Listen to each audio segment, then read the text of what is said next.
Sannidhanam of Kanchi Kailasa Sarvingyapeetham, which is the Tonde Mandaladinam. Following that, the Supreme Pontiff of Hinduism was coronated as the incumbent emperor of Suryavamsha Surangi Samrajyam. The Supreme Pontiff of Hinduism has also been coronated as the 23rd Guru Mahasannidhanam of Dharma Mukti Swargoparamadina. In the year 2012, the Supreme Pontiff of Hinduism was coronated as the 293rd President Jagat Guru Mahasannidhanam of Kailas Sonatha Shyamala Pita Sarvingyapeetham. In the same year, the Supreme Pontiff of Hinduism was also coronated as the Mahamandaleshwar, which is the supreme spiritual head of the Mahanirvani Akhada, which is the largest apex monastic order in Hinduism. In the following years, the Supreme Pontiff of Hinduism was also coronated as the 1008th Acharya Mahamandaleshwar, which is the head of all spiritual leaders of the Atal Akhada, which is the ancient most apex body of Hinduism. And in the year 2015, the Supreme Pontiff of Hinduism was elected as the Supreme Pontiff of Hinduism by a congregation of over 1,000 Hindu leaders and pontiffs.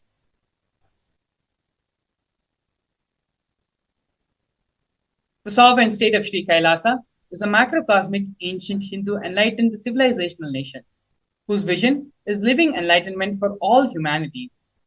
Kailasa's mission is to revive and share with today's world the practical applications of the greater sciences of authentic Hinduism, including Hindu cosmic physics, Hindu alchemy, Hindu cosmology, Hindu biology, Hindu mathematics, the power manifestation science, and other sciences as revived by the Supreme Pontiff of Hinduism.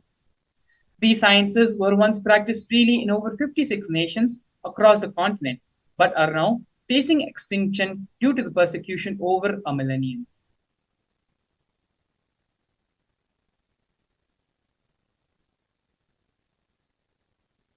We are now going to be seeing the various Uniting Nations initiatives. The 108 Sri Kailasa's Uniting Nations initiatives are the 108 different initiatives taken up by the Sri Kailasa Uniting Nations, supporting a variety of humanitarian services which collectively allow for the creation of an enlightened, peaceful, sustainable, equitable, resilient, and thriving world.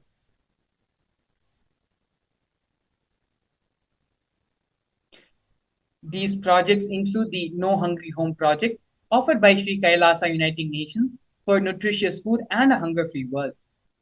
Over the past 27 years, more than 1 billion meals have been served by Sri Kailasa. Every month for the past 27 years, the Hindu ASMT community has served more than 3 million annadans, which are the free organic meals as per the tradition, in religious gatherings to everyone without discrimination. 10,000 meals are served daily, free of cost, and up to 100,000 meals are served on festival days. And as you can see here in many of these photographs, Supreme Pontiff of Hinduism himself is performing the Annadan for all the devotees and disciples gathered.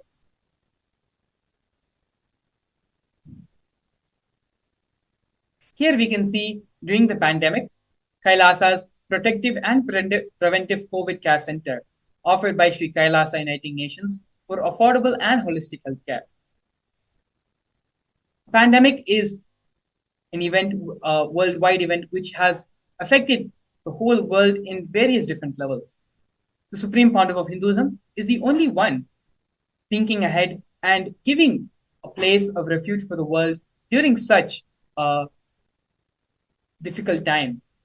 The Supreme Pontiff of Hinduism converted his monastery campuses into a multi-layer quarantine facility, free for all people, regardless of age, gender, caste, creed, ethnicity, color, or socio-economic status. Food, shelter, internet, and all the basic facilities, including free medical care, were provided for an indefinite period amount of time. More than 30 million citizens followed Kailasa's 28-day spiritual regime in the year 2020.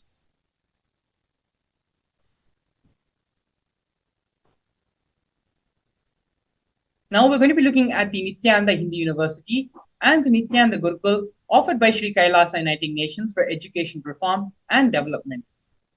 The Nithyananda Hindu University is the largest Hindu university established by the Supreme Pontiff of Hinduism. The Nithyananda Gurukul, which was inaugurated on the 2nd of October 2006 by the Supreme Pontiff of Hinduism, is for the revival of the ancient Adishaivite Guru-disciple education system, which is the authentic knowledge transmission system based on enlightenment. Nithyananda Hindu University has more than 20 million enrollments and over 7,000 free courses, as well as extended campuses in more than 150 countries.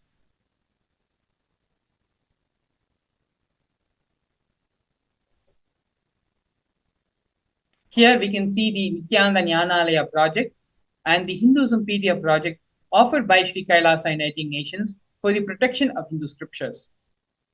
The Nithyananda Hindu Jnanalaya project was established by the Supreme Pontiff of Hinduism to collect and preserve the 1 billion Hindu scriptures while ensuring that knowledge is made accessible and shared free of cost to all, collecting and preserving 1 million source books on Hinduism. The Supreme Pontiff of Hinduism himself has authored more than 10,000 books in 3 different languages, translated into 50 other different languages, and published 10,000 different articles, given 10,000 more than hours of free discourses with a combined view of more than 1 billion. In the Kailasa's Hinduismpedia project, the Supreme Pontiff of Hinduism has collected more than 15 terabyte of digital books and rare manuscripts from all the 19 Sarvingapitams, ancient muds, and ashrams. More than 1 billion pages on Hinduism, collection of 22,000 digital books, 1,000 e-text books, and over 100,000 articles on various topics in Hindu.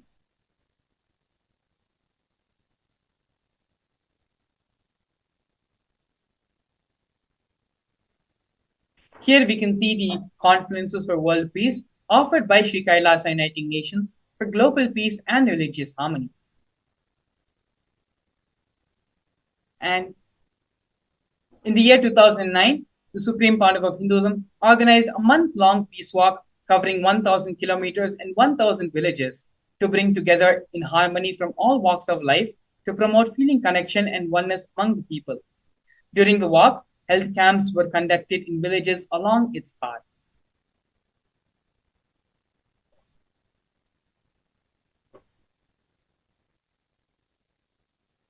Here we have the women empowerment programs offered by Sri Kailasa Uniting Nations for feminine empowerment and gender equality. Kailasa's Yogini Sarvingapitam is the establishment of yoga and meditation universities to empower the quality of life and emphasis on life solutions through the Vedas and Agamas, empowering the indigenous rural women, fighting against wrongful gender stereotyping, gender-based violence, and lack of inclusive and quality learning environments. Some of the initiatives taken by Sri Kailasa Uniting Nations for Feminine Empowerment and Gender Equality are the Kailasa's Nithyananda Lakshmi Project, which is a microfinancing service, Kailasa's Women Foundation and Women Empowerment Self-Help Centers, which have been launched in 108 places around the world since its initiation in 2009. Kailasa's Ankita program, which is providing foundational literacy about working of basic community services and infrastructure establishments. Kailasa's Ashraya program, providing vocational training programs to rural and indigenous women to provide equal opportunities and access to independent, self-sufficient financial environments to them. The Supreme Pontiff of Hinduism has revived the Vedic feminism in Kailasa, where 80% of leadership positions have been occupied by women.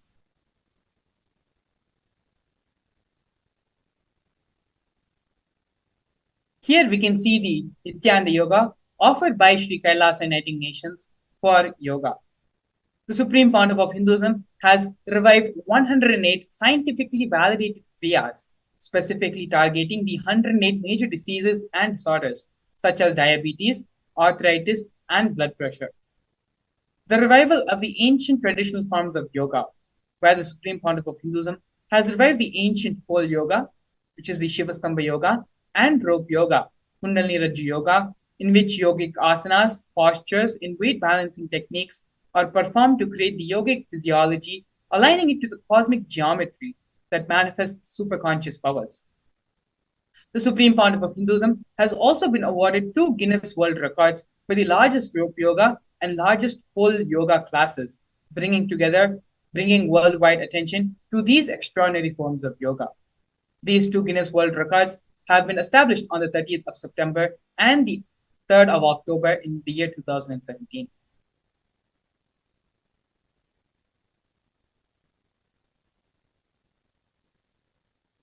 Here we can see one of the most historical moments and milestones in the history of the building of Kailasa nation, where Kailasa, the first nation of Hindus led by the Supreme Pontiff of Hinduism, Bhagavan Sri Nithyananda Paramashivam, spoke on behalf of 2 billion global Hindu diaspora at the 14th session of the United Nations Forum on Minority Issues.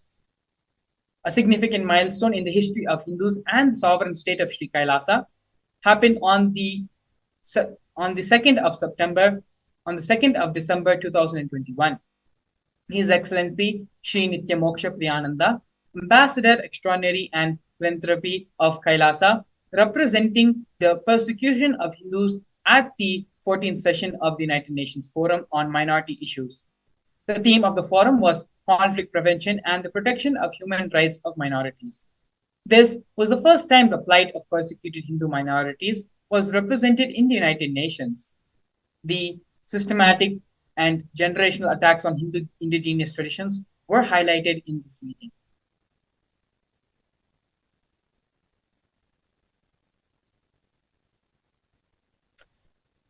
Here we are seeing the various torture and murder attempts by the state and non-state actors on the Supreme Pontiff of Hinduism and on the Nityananda Sangha on Kailasa. Over 70 assassination attempts have been made on the Supreme Pontiff of Hinduism, all physical attacks in India and abroad. More than 40 attacks on community members, destruction of monasteries and temples. Over 60 incidents of attacks of molestation and rape of women and women monks. Intense lawfare through the 100 false legal cases being put on the Supreme Pontiff of Hinduism. All but one have been dismissed. Intersectional persecution using the entire government mechanism, politically owned media, police and judiciary controlled by politicians, inciting mob violence through the social media. Here you can see the multiple various different ways the anti-Hindu and anti-spiritual elements have been trying to attack and assassinate the Supreme Pontiff of Hinduism. Throughout all this illegal persecution happening on the Supreme Pontiff of Hinduism, Swamiji was unwavering in his to revive Hinduism and give superconscious breakthrough to the entire world, through which the establishment of the Hindu nation of Kailasa has happened. So now, after a short break, we're going to be looking into the next segment of today's program, which is the power manifestation, understanding the science of power manifestation, the Shastra Pramana for the power manifestation science, how the Supreme Pontiff of Hinduism is reviving this power manifestation science, as well as the live demonstration of the various powers of power manifestation. We'll be back with you after a short break. A more intelligently connected world leads to a brighter future. An enlightened humanity leads to a better world. During the Paramashivam program, we help people to discover their superhuman possibilities and help them to find and achieve the true purpose of their birth by giving them the techniques, practices, and methodologies from the Vedagamas, the original source scriptures of Hinduism. The Supreme Pontiff of Hinduism is reviving the ancient original Vedas and Agamas in all its glory, in a user-friendly way for the modern mind. The Supreme Pontiff of Hinduism is transforming human beings into divine beings, reviving, initiating, and replicating the 463 powers from the Agamas revealed by Paramashivam. The Supreme Pontiff of Hinduism is not just giving solutions for every problem man faces, but is making them irrelevant to their lives by transforming human beings into divine beings. Listen. Any argument presented by your mind, body, your present reality to establish you are not Paramashiva. You are not omniscient, omnipotent, omnipresent. Anything presented to prove you are not Paramashiva, is illegitimate. Decide this. This is super determinism. Understand? Anything you declare as illegitimate will lose power over you, will die in few days, few minutes, maybe in few weeks, whatever few days it takes. It will not have power over you. Understand? This is the method for sudden enlightenment. This is the method for sudden enlightenment. It happens by the Shaktipada. Here Paramashiva is sitting to tell you all, you are Nithyanandam, we welcome everyone to this beautiful and powerful session on the science of power manifestations. In this session, we are going to be having a beautiful explanation of what is the Shaktis, what are Shaktis, and how they are manifested, how they can benefit our life, and last but most important, we'll be having a live demonstration of the powers of Paramashiva. So now let us understand first what is the science of power manifestation. In the Vedagamas, the source scriptures of Hinduism, Paramashiva reveals in elaborate detail about the fact that every human being is hardwired to manifest the Shaktis of Paramashiva.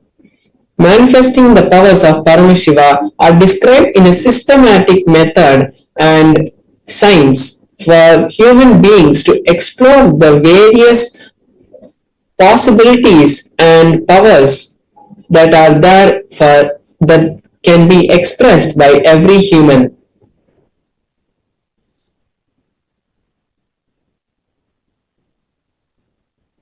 Now we'll be seeing what is the difference between Shaktis and Siddhis, because this is a very common topic which everyone gets confused. Shaktis are expressed from the space of oneness, from the space of enlightenment as a side effect of feeling connection with the extraordinary divinity or the supreme Paramashiva. And whereas the Siddhis are powers that are manifested while you are on the enlightenment and you are doing tapas. Shaktis are of Paramashiva, and when Paramashiva manifests through an ordinary human, these are Shaktis. Whereas Siddhis are not permanent, and Shaktis manifest from the space of initiation. When the Guru directly initiates us into the Shaktis, we start manifesting powers, whereas the Siddhis manifest when we do tapas and distract us from the path of enlightenment. Now we are going to be seeing the main validation of how these powers have been scientifically tested and are foolproof. The powers are tested in 4 different ways. First, there is a Shastra Pramana, which is the scriptural reference of these powers. What Paramashiva has to say about these powers in the Vedas and the Agamas. Next, we have the Apta Pramana, which is the time-tested, foolproof experiences of our ancient scientists, the Rishis. All the enlightened masters and Rishis who have come before us and manifested these powers and shown them to the humanity, those are the Apta Pramanas. The Atma Pramanas are the validated and foolproof tested manifestations that the Supreme Pontiff of Hinduism has experienced in his life. After verifying his experiences with the Shastra Pramana and the Atma Pramana, he shares it to the world as his Atma Pramana. Then we have the Pratyaksha Pramana, which is the scientific study, the empirical evidence of these powers.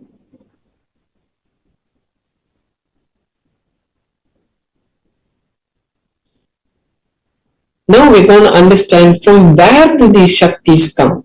The source of these Shaktis is Paramashiva. Paramashiva is the source of all the Shaktis. Paramashiva is the primordial divinity in Hinduism, the ultimate reality, and he is the self-effulgent Swayam Prakasha, and he is omniscient and omnipotent. He is there all around us, and he is the one who manifests through us to manifest anything in this world, whether it is just a movement of our hand or it is the manifestation of these extraordinary Shaktis, or it is the creation of universes. Everything manifests from Paramashiva.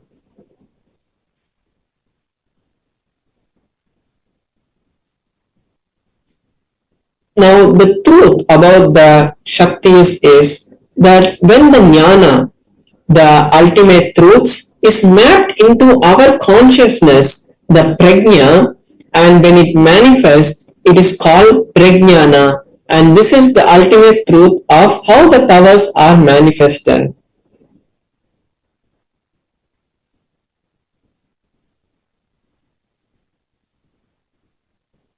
Now we'll be seeing the Shastra Pramana for the power of third eye.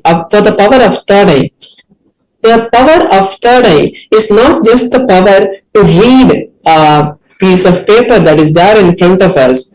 It is the power that exists in the intra-organ, called the third eye, called the Agnya Chakra, and that is the organ from which all these powers manifest, whether it is body scanning, consciousness over matter, any power that manifests actually happens from our third eye center. So the Shastra Pramana for the power of third eye is from the Vijnana Bhairava Tantra, Sutra 34.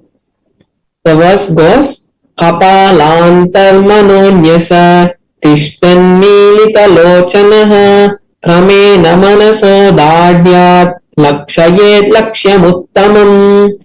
The translation goes, by fixing the mind on the inner center and slowly, with stability, without any movement, and keeping the eyes in succession, pulling the eyes in succession to the third eye, one is able to see beyond this physical eyesight and is able to see the goal, the lakshyam, and he attains the space of oneness with Paramashiva.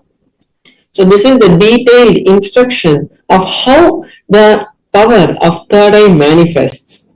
Now we'll be seeing the Apta Pramana, how our rishis, how the ancient history has shown this manifestation happening. In the beautiful scripture called the Bhagavad Gita, which is in the Mahabharata, when the historical event of the Kurukshetra happened, Bhagavan Shri Krishna revealed to Arjuna the beautiful scripture of the Bhagavad Gita. And in that Bhagavad Gita, Arjuna asks Bhagavan Shri Krishna to show his Vishwarupa Darshana, his cosmic form. And at that time, Bhagavan Shri Krishna tells Arjuna that with these physical eyes of yours, you cannot view this cosmic form of mine. So I initiate you into the third eye, into the divine vision of the third eye, and with those eyes you can view my cosmic form, the Vishwarupa Darshana. And after this initiation, Arjuna was able to view the cosmic form of Bhagavan Shri Krishna and gave a detailed explanation of the whole cosmic form in the 11th chapter of the Bhagavad Gita. Now we'll see what the Supreme Pontiff of Hinduism experienced when he had the experience of his third eye. The Supreme Pontiff of Hinduism says that the first experience that I was able to see everything around me, above me, the whole 360 degrees, 10 directions below me, everything I realized Not only was I able to see, I was able to I was feel able and to experience feel all that and around me. experience So the Supreme Pontiff of Hinduism was able to see beyond the physical eyesight that the skin was and the there, and he bones was able to are feel everything. raw He was able consciousness to feel the of oneness this with body Paramashiva, which is the and creation of this carry whole it world. equally in both.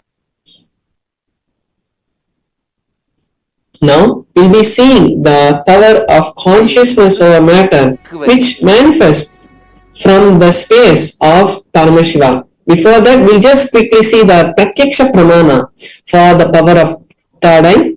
What science has found about the third eye. So when the PET scan, a type of brain scan, was conducted on the Supreme Pontiff of Hinduism himself, they had found that there was an intense amount of frequencies which were being emitted from the frontal lobe of the Supreme Pontiff of Hinduism. So they had found that when the Supreme Pontiff of Hinduism was in a deep state of Samadhi or meditation, there was a high amount of frequency which was being found exactly where the point of the third eye is. So this is the Pratyaksha Pramana, the empirical evidence for the power of third eye. Now we'll be seeing the Shastra Pramana for the power of consciousness over matter. The power of consciousness over matter is also in the Vijnana Bhairava Tantra, and it is in the Sutra 120, Dharana 95. क्वचिद् वस्तुनि विन्यस्य शनैः दृष्टुं निवर्तयेत् तज्ज्ञानं चित्तसहितं देवि शून्यालयो भवेत्. Beautifully, Paramashiva says in this verse, by having fixed one's eyes on a particular object, Vastu, one should slowly withdraw the gaze, the sight from that object, as well as slowly eliminate the knowledge and the thoughts and impressions of that object. Then, O Devi, one abides in Shunya, the state of all inclusiveness and infinite oneness. Beautiful meaning of the Shastra Pramana of the power of consciousness over matter. Now, we'll be having a live demonstration of the power of consciousness over matter. So here I'll be manifesting the power of consciousness over matter by placing my Atmalinga on my hand. My hand will be placed on a flat surface, and I'm going to be placing my Atmalinga on top of my hand. And when I connect with Paramashivam, we'll be having the beautiful darshan of Paramashiva manifesting the Atmalinga to stand. So just before we enter into the power, I'll be showing my hand also in a close-up camera so that all of us can see how the Atmalinga is standing, and how in my hand there is no strings or any other thing which is attached. And we also can know that the Atmalinga is made of a crystalline material, so there cannot be any magnetic substance magnetic material which is used to make the Atmalinga stand. And so now we have the close-up camera. So here you can see my hand. When there is no strings tied, there is no glue or anything, and we can also see the Atmalinga also. There is nothing tied to it, and as it is a crystalline material, there cannot be any magnet which can be used to make the Atmalinga stand. So now I'll be connecting with Paramashiva and chanting the Mahavakya, and when I do so, I request all the other viewers watching us live on all our other social media platforms to take this time to create your reality, because when we connect with this kind of space, when we manifest powers, we create a strong Vatavarana, we create a strong environment for all our desires to be manifested, because at that time we are in the highest frequency and the closest connection with Paramashiva.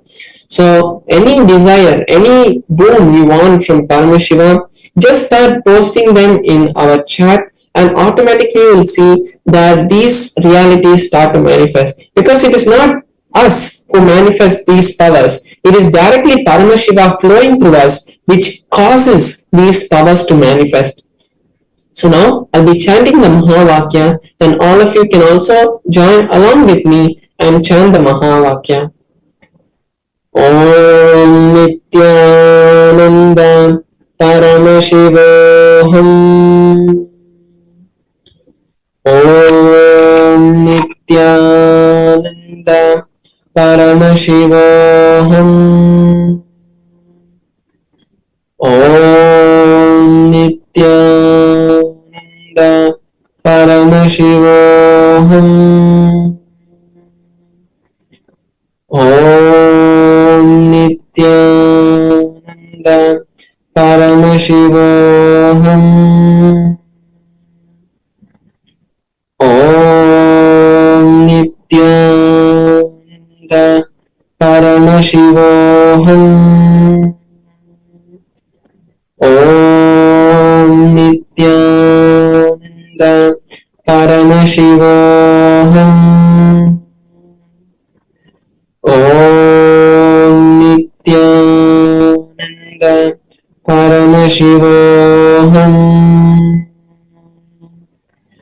Om Nithyananda Paramashivoham. Om Nithyananda Paramashivoham. Om Nithyananda Paramashivoham. Om Nithyananda Paramashivoham.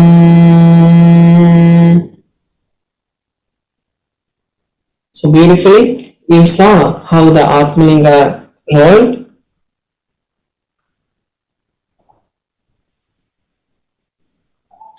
Now, we have all seen the beautiful manifestation of the power of consciousness over matter, and now we'll be moving on to the next segments where we'll be learning more about various other sciences about our life, how to improve our life, and how to ultimately reach Paramashiva.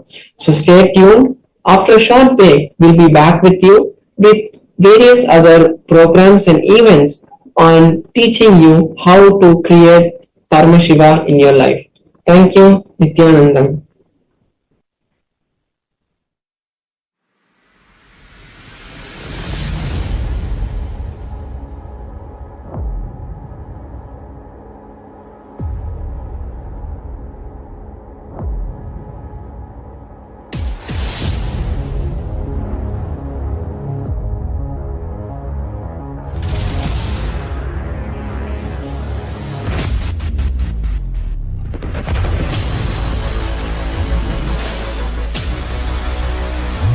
A more intelligently connected world leads to a brighter future. An enlightened humanity leads to a better world. During the Paramashivam program, we help people to discover their superhuman possibilities and help them to find and achieve the true purpose of their birth by giving them the techniques, practices, and methodologies from the Vedagamas, the original source scriptures of Hinduism. The Supreme Pontiff of Hinduism is reviving the ancient original Vedas and Agamas in all its glory, in a user-friendly way for the modern mind. The Supreme Pontiff of Hinduism is transforming human beings into divine beings, reviving, initiating, and replicating the 463 powers from the Agamas revealed by Paramashiva. The Supreme Pontiff of Hinduism is not just giving solutions for every problem man faces, but is making them irrelevant to their lives by transforming human beings into divine beings. Listen. any argument presented by your mind, body, your present reality to establish you are not Paramashiva. You are not omniscient, omnipotent, omnipresent. Anything presented to prove you are not Paramashiva is illegitimate. Decide this. This is super determinism. Understand? Anything you declare as illegitimate will lose power over you, will die in few days, few minutes, maybe in few weeks, whatever few days it takes. It will not have power over you. Understand, this is the method for sudden enlightenment. This is the method for sudden enlightenment. It happens by the Shaktipada. Here Paramashiva is sitting to tell you all, you are Paramashiva, you are me, with Shaktipada and Shaktinipada. The Dvitiya Vijnasa Krama is an extensive and thorough yoga sequence to prepare your body to receive the experience being given. Yes, we're back. Beautifully, we saw the power manifestation demonstration done by Sri Paramashananda Maharaj, where he was able to make the Atmalinga stand in his hand with the grace and blessings of the Supreme Point of Hinduism. We are now going to be entering the next segment of today's program, which is understanding who is Ardhanareeshwara. What is the Ardhanareeshwara Murti? It is this Bhava Samadhi Darshan which the Supreme Point of Hinduism is going to be gracing all of us today. Ardhanareeshwara Murti is the pure manifestation of the cosmic union of Paramashiva and Parashakti, the manifestation of Tantric enlightenment.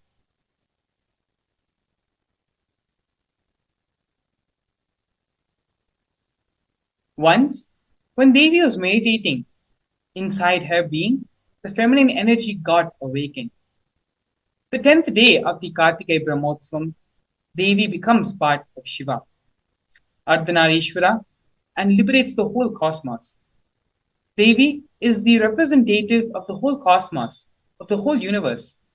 Whatever has expanded from him, from Devi, he just takes them all back and gives them the feeling, you are my part, reuniting, the reunion.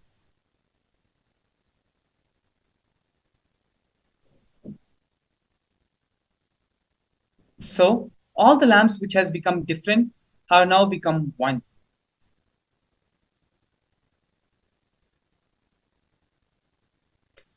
This is Prakriti Devi. By evening, all of them come back and become one with the Purusha. This is what Devi becoming Ardhanareeshwara, the Prakriti becoming Purusha, is the celebration. These are the direct words of the Supreme Pontiff of Hinduism, explaining the significance of the Ardhanareeshwara Leela happening. We are now going to be watching a series of satsangs where the Supreme Pontiff of Hinduism directly expands on this topic of who is the Ardhanareeshwara Murti, its significance, and by meditating, having the darshan upon the Ardhanareeshwara Murti, what is the space of completion and superconscious awakening that can happen in us. Please stay tuned. We will now be entering into the satsang. You can all actually sit straight and be in the meditative space of listening. It is only when we are in the space of listening, the words of the Supreme Pontiff of Hinduism get imbibed into our systems. And from hearing, we move into the space of listening. So please take a few moments and sit straight and come to the restful awareness. Allow yourself to settle down and give your complete listening to Swamiji. Let us now get ready and watch this video.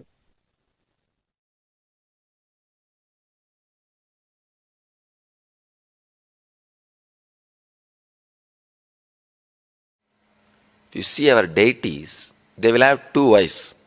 Almost all deities. Please don't think it's two women. Two aspects of feminine energy. One, the aspect which gives the fulfillment, physical pleasure. The other aspect gives fulfillment emotionally as a mother. One aspect which gives fulfillment physically as a beloved. The other aspect which gives fulfillment emotionally as a mother. The very being, the very basic thing of the human consciousness, it can play both the roles. When you awaken feminine consciousness in you, you will see that you are radiating physical fulfillment and emotional fulfillment, which is enlightenment. Practically, which is enlightenment. I'll describe the Arunachala story. The story of Arunachala.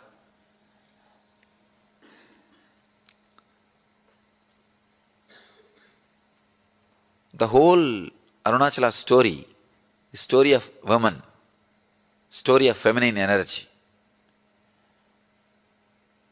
The story says that Devi was meditating and inside her being, the feminine energy got awakened. Please understand, not masculine. Feminine energy got awakened. She became Ardhanareeshwara. The description exactly it says, in Devi, the feminine energy is awakened and she became Ardhanareeshwara. Means half male, half female.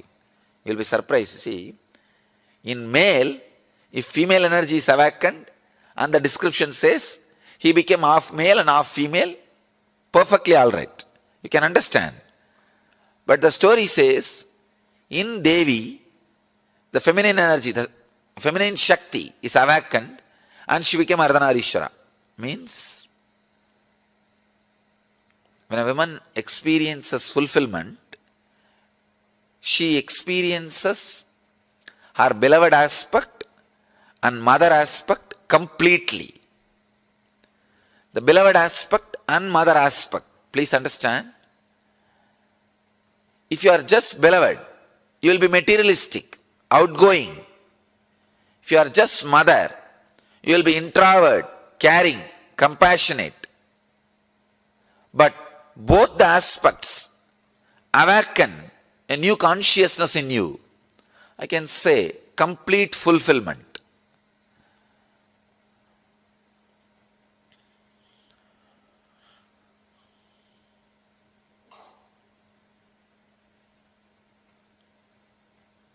I think with this one example you will understand. All of you can understand.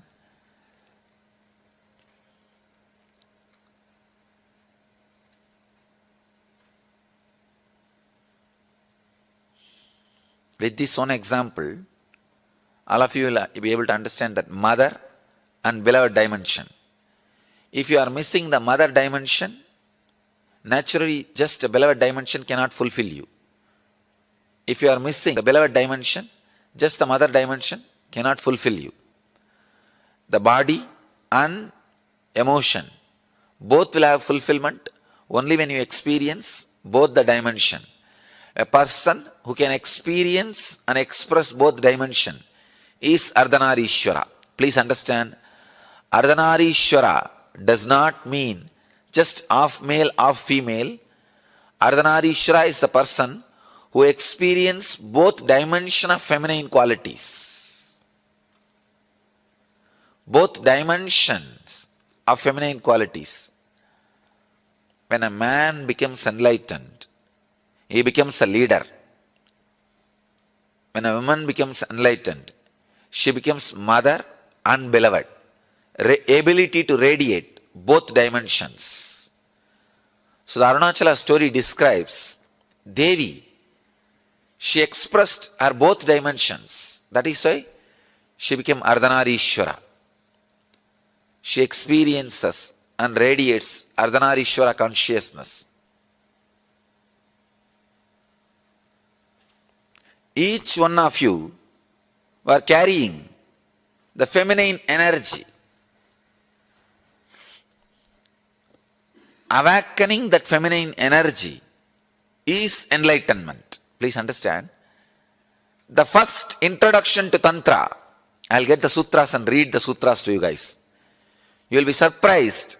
First introduction to Tantra. Shiva has spoken 64 Tantras. 64 Tantras and around 60,000 sutras. Please understand, I commented only on 112 sutras. But Shiva has spoken 60,000 sutras. The first introduction he tells, whoever listens, let you all become Devi. Only then you can understand this sutra, this techniques. He says very beautifully, he gives us a meditation technique. Even the brain setup, even the thinking, the body, physical body language, the mental setup, whatever you know as feminine consciousness, or women, meditate on that. Please understand. He says you can't actually completely understand the woman consciousness, even if you are a woman. Even if you think you are a woman. So the feminine consciousness, I have to use two different words. Feminine consciousness, women body. Women body has a more possibility for feminine consciousness. That does not mean just because you are in the women body, you experience or express feminine consciousness. When Shiva starts the Tantra, first thing he says, intensely meditate on the feminine consciousness. Whatever idea you have about the feminine consciousness, live. And Ramakrishna, he practiced this technique. The word Tantra simply means technique,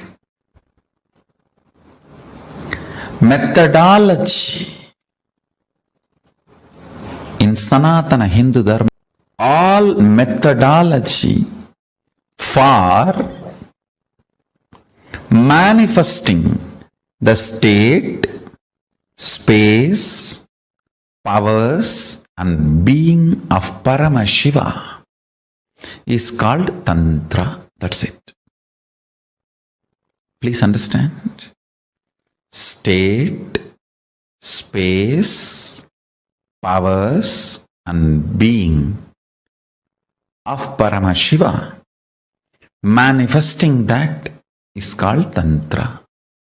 Any methodology adopted for that purpose is called Tantra.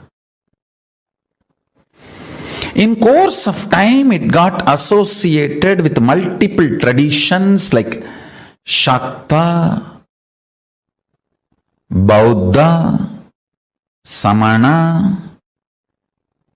In multiple sampradayas, orders, traditions of Hinduism, it got identified, associated, started having different connotations, and then comes the anti-Hindu narratives, anti-Hindu forces, Hindu-phobic forces contains this word and boxes it inside gory sexual activities and orgies. Without any understandings and reality, I tell you, Tantra is the most anti-sex practice. In real tantric practice, whether you do it with your own being or you do it with some beings outside, it just liberates everything felt as a need or urge. Understand? Food is not wrong, but urge pushing you to eat is wrong. Sex is not wrong, but the urge making you lose your balance and your integrity and pushing you to do the act is wrong. Understand? Anything which breaks your integrity is wrong, not the act. Eating is not wrong, but the urge pushing you to eat is. Sex is not wrong. The urge which makes you lose your integrity for sex is wrong. Tantra works on completion, making you manifest the state, space, powers, and being of Paramashiva. Listen carefully. Multiple, various techniques to experience the state of Paramashiva, like unclutching, completion. To experience the space of Paramashiva, like integrity, authenticity, responsibility, enriching, causing. To experience the powers of Paramashiva, oneness, initiation, aushada, mani, mantra, aushada. To manifest the being of Paramashiva, diksha, ultimate initiation, communion, oneness with Guru, who is embodiment of Paramashiva, makes you manifest the being of Paramashiva. All these various levels, multiple techniques are adopted, methodologies are adopted. All of them are basically called as Tantra. Understand, Tantra is the most anti-sex, most anti-sex tradition. If you believe, if you are told Tantra is the sexual tradition, you are cheated. If you think Tantra is sexual activity, you are thoroughly going to be cheated.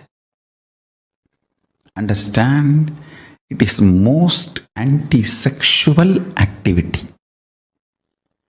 It's highest anti-sex. Don't be cheated by the wrong introductions of the Tantra. It is all about work, the urge, not on the action. The whole focus is on the urge, not on the act. The greatest tantric masters, Paramashiva and Parashakti, reveal the science of achieving the ultimate state, space, powers, and being of Paramashiva as Tantra. Very few are related to action. Most of them are related to urge. It is all about handling your being and making you manifest Paramashiva. I don't want to say Tantra is sannyas tradition, but I want to say Tantra is the way for ultimate sannyas, the Purana sannyas. It removes all the pain, anger, guilt, shame, everything associated to your body and makes you grounded. I tell you, it settles you with you first. First, you will have ultimate relationship with yourself. The kind of the feeling grounded you need to have. Never to have tears in your eyes can happen only by Tantra. When you are grounded, complete with all the emotions of body shaming, good, bad, right, wrong, everything need to be cleansed. All the toxic ideas inserted into your system, shame, guilt, about your body and how you look and how you feel and the ideas of sex, gender, everything, all the faltu ideas society has inserted into you need to be removed. You need to be detoxified from all that stupid ideas. That's the only way. That's the only way you will get grounded and become a real Rudraganya. Every man should become a Rudra and every woman should become Rudraganya. That is Tantra. Every man should become Paramashiva, every woman should become Parashakti. That is Tantra. Paramashivoham will give you precise understandings about Tantra. Deep understandings about Tantra constantly. You demanding yourself and behaving even with yourself as Paramashiva and manifesting the qualities and state, space, powers and being of Paramashiva continuously in your actions, in your life, in your thinking, in your emotions, everything. That is Tantra. That's all is Tantra. Understand? Life in all its possibility manifesting is Tantra. The Paramashiva in you and Parashakti in you becoming one, the communion and experiencing oneness is Tantra. The missing link between the Shastra and Stotra is connected just by this Tantra. In Tantra, only one question, how to, that's all. Never why. Never why. It is always how. Throughout the Gita, if you see, Arjuna is putting so many questions. That itself shows he is not interested in the answer. When you put too many questions, be very clear, you are not interested in the questions Arjuna is asking. And Krishna is replying. That is why Shastra, Gita Upanishatsu, Sarva Vidyaya Yoga Sastre. Shastra. Somebody asked me, Swamiji, why Gita has become so popular?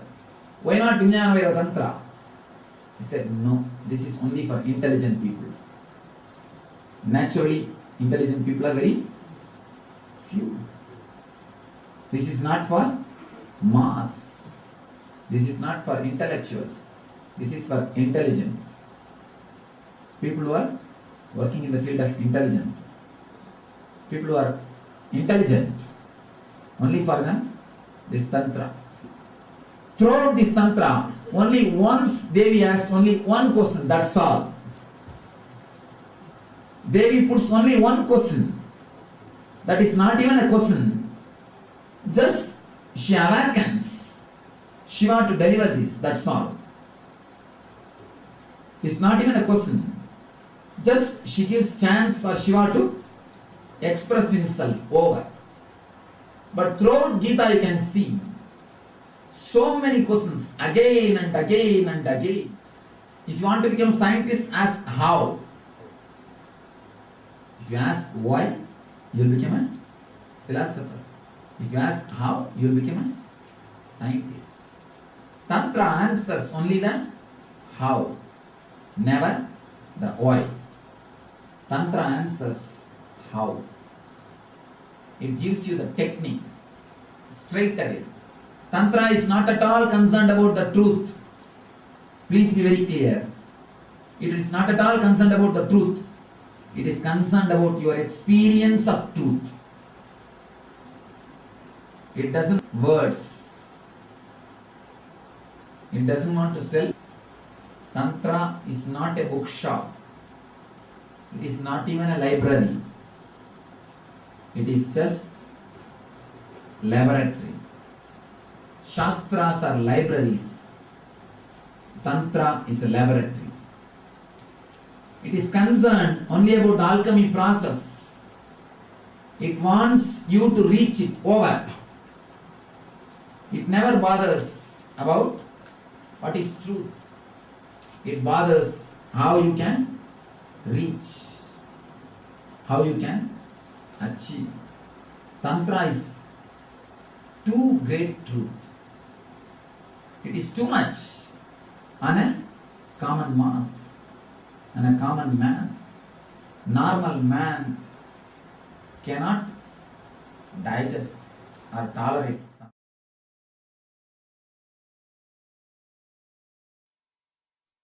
Kailasa is the ecosystem I am manifesting, where in this ecosystem people will flower to their highest possibility.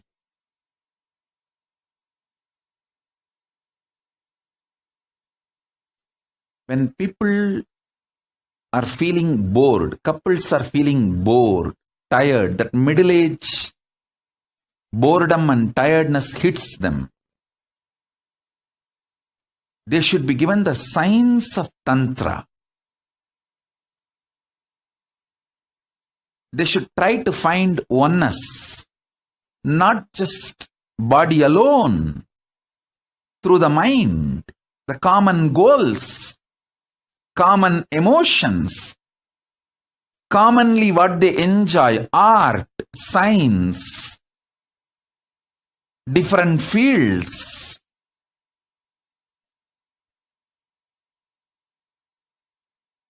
And conscious spiritual powers, experience, enlightenment.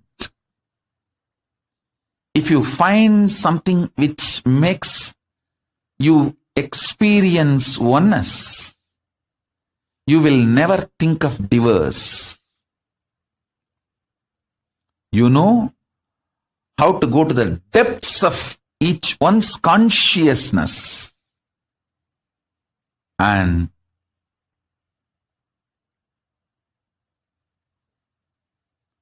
manifest oneness. You will not feel tired or bored with the other person. You know there's so much to explore. So much of possibility is there. This is the science of Tantra.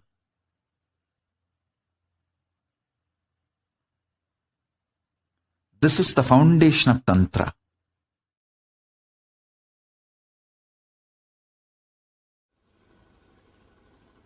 Shiva is embodiment of love. This very story, he gets married after the Manmata was burnt, shows the marriage was pure love. It was pure love, the pure bhakti, the pure Anahata Chakra is embodiment of Anahata Chakra. Understand? There is a beautiful description of Shiva and Parvati's relationship in Tantra. The description says the Shiva had the motherly attitude towards Devi. The relationship was described. I was surprised when I read those descriptions. It says Shiva felt Devi is his own mother. A strong motherly connection means what? The pure Anahata. The pure Anahata energy. When the pure Anahata energy is experienced, you feel with the whole world. Either you feel that you are the mother of the whole world, or you feel the whole world is your mother. The description says, Shiva felt Devi is his own mother, and she felt the whole world is her child. If you are in the female body, the female psychology, when Anahata opens, you will feel everybody is your child. When you are in the male body, when you are living with male psychology, if the anahata opens, you will feel everybody is your mother. That pure feeling connection. When the inner awakening happens in your anahata, if you are in the male body, you will feel the whole world is your mother. The whole world is mothering you, protecting you, carrying you. The existence loves you, fulfilling itself through you. Please understand, you are the expression of existence, strong, pure will. You are not an accident. You are conscious miracle of existence. When your anahata opens, I tell you even this one example you can understand. If you fall in love with somebody, suddenly, even if you fall in love with one person, suddenly you will see so much of fulfillment. And you will feel everything is so rosy, flowery, green. It's because of anahata. Love has the quality to give you the feeling that whole world cares for you. Whole world mothers you. Shiva's anahata is awakened anahata. That is why even with Parvati, with Uma, he has such a deep feeling of motherly love. What Ramakrishna and Sharada Devi exhibited, that strong feeling of motherly love means awakened anahata. Tantra is consciousness-centered tradition. It is not body-centered, mind-centered, emotion-centered. It is consciousness-centered tradition. Adhara chakra, symbolic conscious representation of the sex energy, is described with the 4 petals, lotus. 4 petal lotus.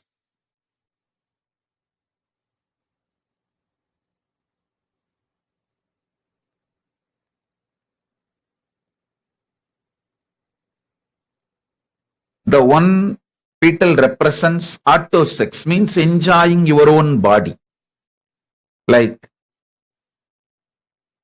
even eating tasty food comes under autosex. Eating tasty food up to masturbation, whole thing falls under autosex. Enjoying your own body. The second is enjoying your own gender, same sex.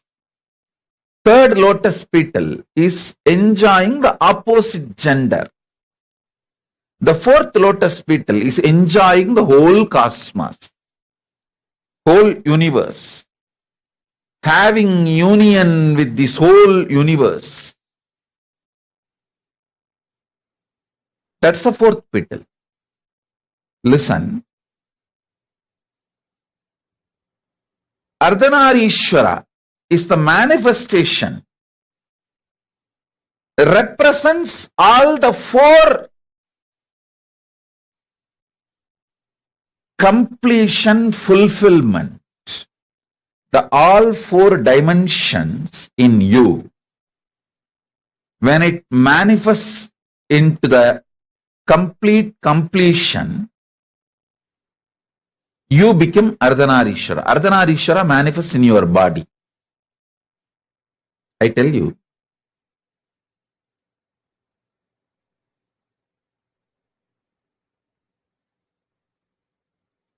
Most powerful sexual energy is radiated by the kids who are taught from young age to connect with Krishna or Muruga.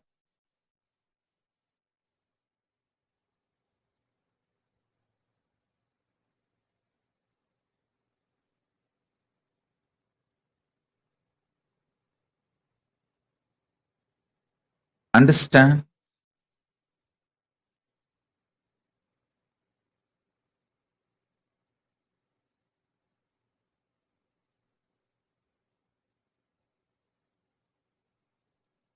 In Hindu tradition, if you are born from Vaishnavite family,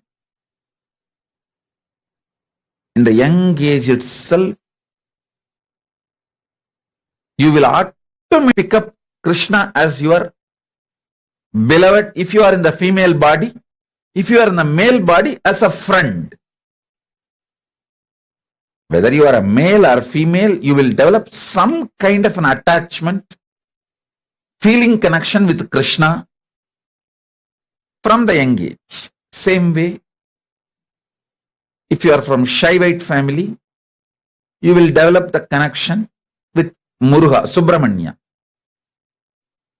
The kids, male or female, who develop this kind of a fantasy-centric, I'm using the word fantasy-centric, which is very low and in a way even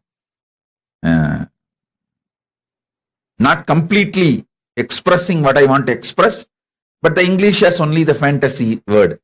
I can say that visually having union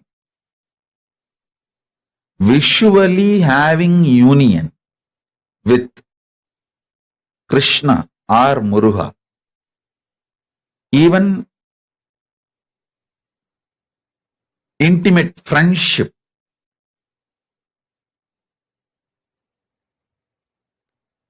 I have seen the kids growing up in a very traditional background, how they automatically assume, if you are from Vaishnavite family, automatically the kids assume that Krishna is your beloved or your friend.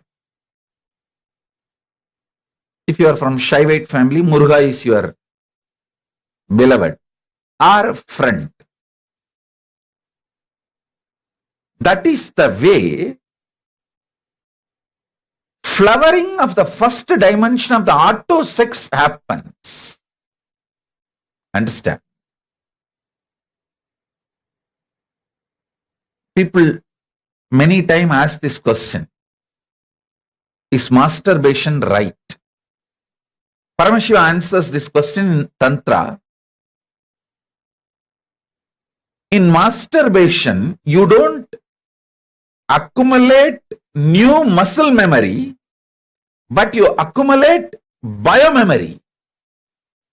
So, who you remember, with whom you connect, fantasize, imagine, visualize, and have enter into the masturbation act, you receive that person's biomemory. Listen carefully. The act masturbation itself is not looked from the prism of right or wrong in Tantra. It is looked at profit loss. If you connect with the higher conscious beings, even masturbation, you receive their biomemory. See, when you enter into a physical sexual act, you receive muscle memory, bioenergy, all the three from the other person. You should know even male receive from female and female also receives from male. It is give and take. That is why if you have multiple partners, especially who are lower than your consciousness, you may have pleasure but not peace. You may have pleasure but not peace, because the exchange of muscle memory, bioenergy complicates and makes the inner space mess.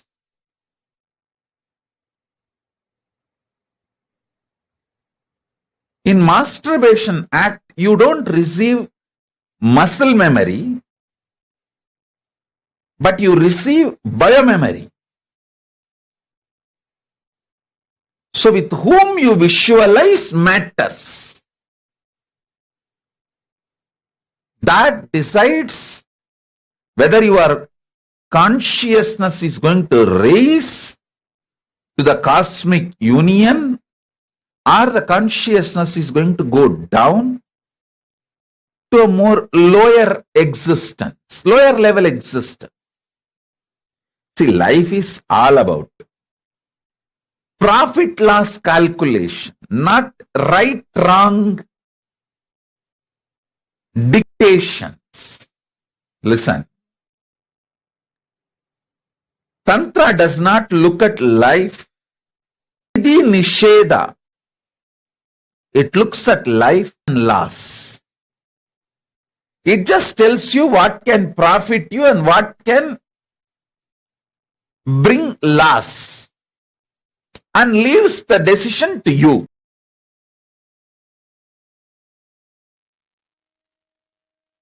Yes, beautifully the supreme founder of Hinduism expand on what is the authentic science of Tantra and how it has been misrepresented for so many of years. The supreme founder of Hinduism also gave clarity on how we can raise ourselves to become in union with the whole cosmos. Let us now look into the internalization exercise based on the teachings which Swamiji has given. We're now going to be looking at the body and the internal organs as well as the intra-organs, which is our consciousness.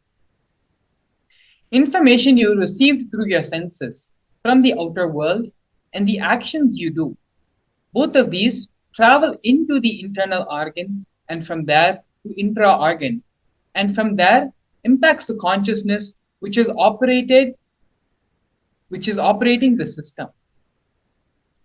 Same way, any conscious decision will persistence you take moves from consciousness to your intra-organs, from intra-organs to your internal organs, and from your internal organs to your body. Understand, all the diseases travel from body to consciousness. All cures travel from consciousness to body. All the bad things from body to consciousness, and all the best things from consciousness to body. That's all is Tantra. These are the direct words of the delivered to all of us on the 12th of January 2018. Information from senses travel from a body to the internal organ, to the intra-organ, and then to consciousness. When you take a conscious decision, the will persistence travels from your consciousness to your intra-organs, to your internal organs, and then to your body. Apply this formula in your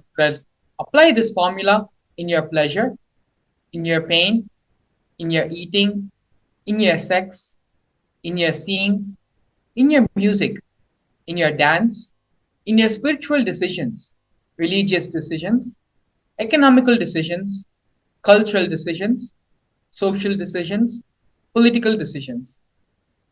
Pen down your understandings. For example, your conscious decision to do yoga at 5 a.m. in the morning travels from your consciousness to your intra-organs, to your Agnya chakra, the third eye, the seat of will, and from there moves to your internal organs and to your body. So we are now going to be taking the conscious decisions which we want to take in our life. Here we have another example. You see your favorite food in a hotel, restaurant, and your body sends a signal to the internal organs. Your stomach starts feeling hungry, saliva starts getting produced in your mouth. The signal travels to your intra-organs. Your root center, Mooladhara chakra, gets triggered. You fantasize about eating the food, how tasty it would be if you eat the food, and sends a signal to consciousness to indulge in the act. In the same way, apply this formula in your pleasure, in your pain, in your eating, in your sex, in your seeing, in your music, in your dance, in your spiritual decisions, religious decisions, economical decisions, cultural decisions, social decisions, and political decisions. Pen down your understandings. This example is a very practical and very understandable example. The information which is being perceived by our senses in various different ways, through sight, through the hearing, the touch, all these information which we are receiving through our senses, to our from our internal organs, and then finally to our consciousness, where the decisions are made. All these decisions are reactionary decisions which we are taking based on the information which is being received by us. In the example which is beautifully given here, when you see a food and you know how it tastes, you start desiring that. The information is being perceived from your eyes, and from your eyes it goes to the rest of your internal organs. You start feeling hungry, the saliva starts getting segregated in your mouth, and then this information, this impulse pushes your consciousness to take this decision of indulging in the act of eating food. So the same way how throughout our life, throughout our day-to-day activities, decisions are being made based on the reactions which we perceive, which we are taking in from our senses. Let us now take the conscious decisions which we want to manifest in our life. As the example we have previously seen, in yoga, if we want to get up in the morning and do yoga, it is a conscious decision, conscious will to wake up in the morning at 5 o'clock every day. Taking that decision from your consciousness, it travels to your third eye center, the seat of the will persistence where the decisions are made. And from there, it gives the instruction to the rest of the body. So in each conscious decision you want to make for your life, pen those decisions down. And from that, start thinking from this new understanding, how with these conscious decisions, which infra-organ it will be sent to, from where the rest of the body receives them.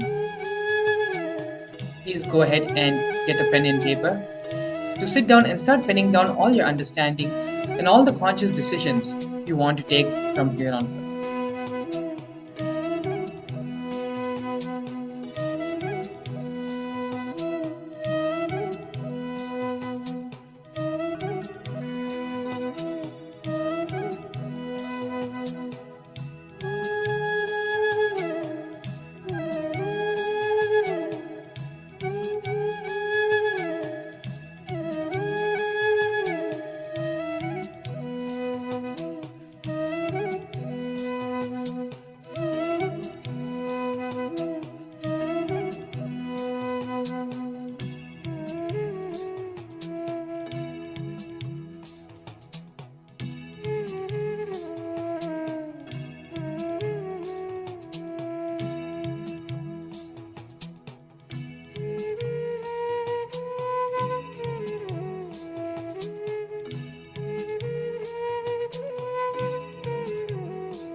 Continue to do the exercise sincerely.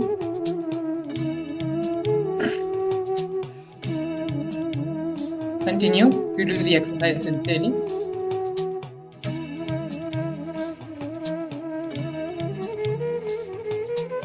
Don't allow mind to get distracted from any of the other thoughts which are running through your head. Allow yourself to be completely focused, completely centered, and be involved in the process.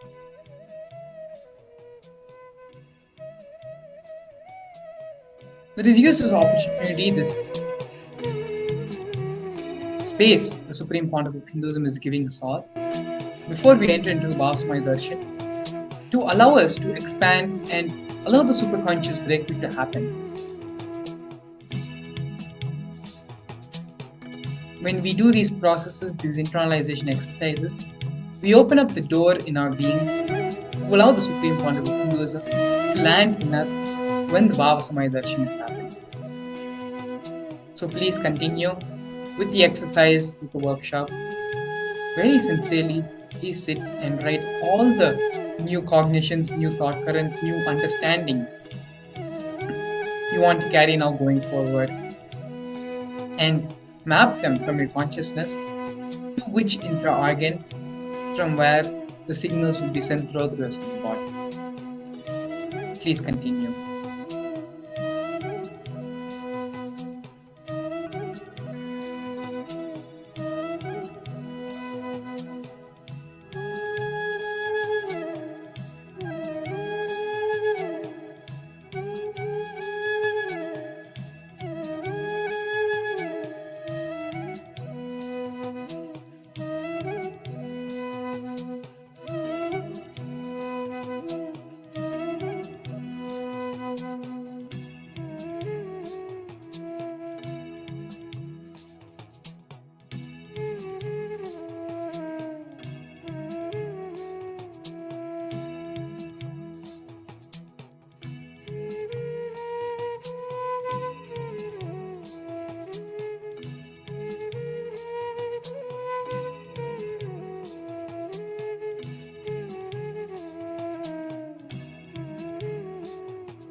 Continue to sit and pen down all the conscious decisions you want to make in your life.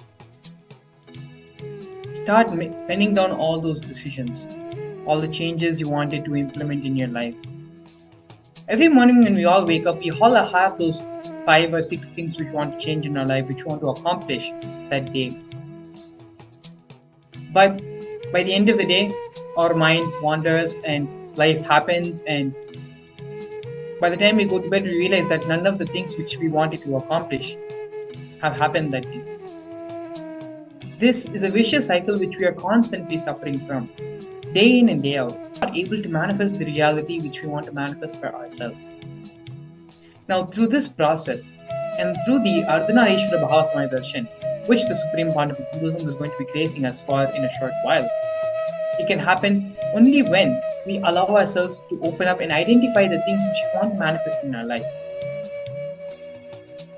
Once we have finished this internalization process, the next step is having the darshan of the Supreme Pontiff of Hinduism. Know that we are ready, we are ripened, and we have plowed the land to allow the Supreme Pontiff of Hinduism to plant the seeds, the initiation seed, in which this superconscious breakthrough is going to happen. Let us register for the Paramashivam program, which is going on right now currently. Every day, the Supreme Pontiff of Hinduism is gracing all the devotees and disciples attending the program with various Bhava Samadhi Darshans, manifesting a new and different form of Paramashiva each day. So now that you have done this process and you have identified the conscious decisions which you want to take in your life, the next step is to have darshan and blessings of the Supreme Pontiff of Hinduism to manifest this in your life. For this, go over in the video on the bottom, there is a scroll running to visit the paramashivohom.org website. In the website, if you register yourself to a program, which is completely free of cost, registering yourself to the program enables you to have the darshan of the Supreme Pontiff of Hinduism. So please go ahead, and once you have completed and finished the internalization exercise, get ready to do the next step of this process, which is having the darshan of the Supreme Pontiff of Hinduism. To receive the darshan and grace of Swamiji as the Ardhanareeshwara in the Bhava of Ardhanareeshwara, the link is being projected below, paramashivoham.org. You can visit the link and register for the Paramashivam program for not only today, but every single day from now onwards till February 9. The Supreme Pontiff of Hinduism is going to be delivering these Bhava Samadhi Darshans every single day. Not only that, from February 9th to February 28th, we have the Paramashivam program, which is going to take place. that is another life transformative, life changing opportunity. So, doing the internalization exercise alone is not enough. What we are doing right now is just plowing the land of our body to be ready to reap and receive the blessings of Swamiji. So with this, please complete the internalization exercise and head over to paramashivam.org to register yourself for the Paramashivam program. With this, we're going to be entering the next segment of today's program. We'll be back with you shortly after the break. Since the beginning of time and space, Bhagwan Paramashiva, the all-powerful, all-pervasive, and all-knowing ultimate superconscious existence, revealed in the Vedas and scriptures of Hinduism the truths about himself, the universe, and its multidimensional and simultaneously existing dimensions and worlds, also known as parallel universes or vertical time zones. त्रुट्यादि प्रत्ययस्यार्थ कालो माया समुद्भवः. The Kala Tattva, which gives rise to the knowledge of various time zones and parallel universes such as Truti and others, is originated by Ananteshwara from the impure Maya. Bhagwan Paramashiva mentions that as we experience the various higher states of consciousness, we simultaneously experience the various time zones associated with them.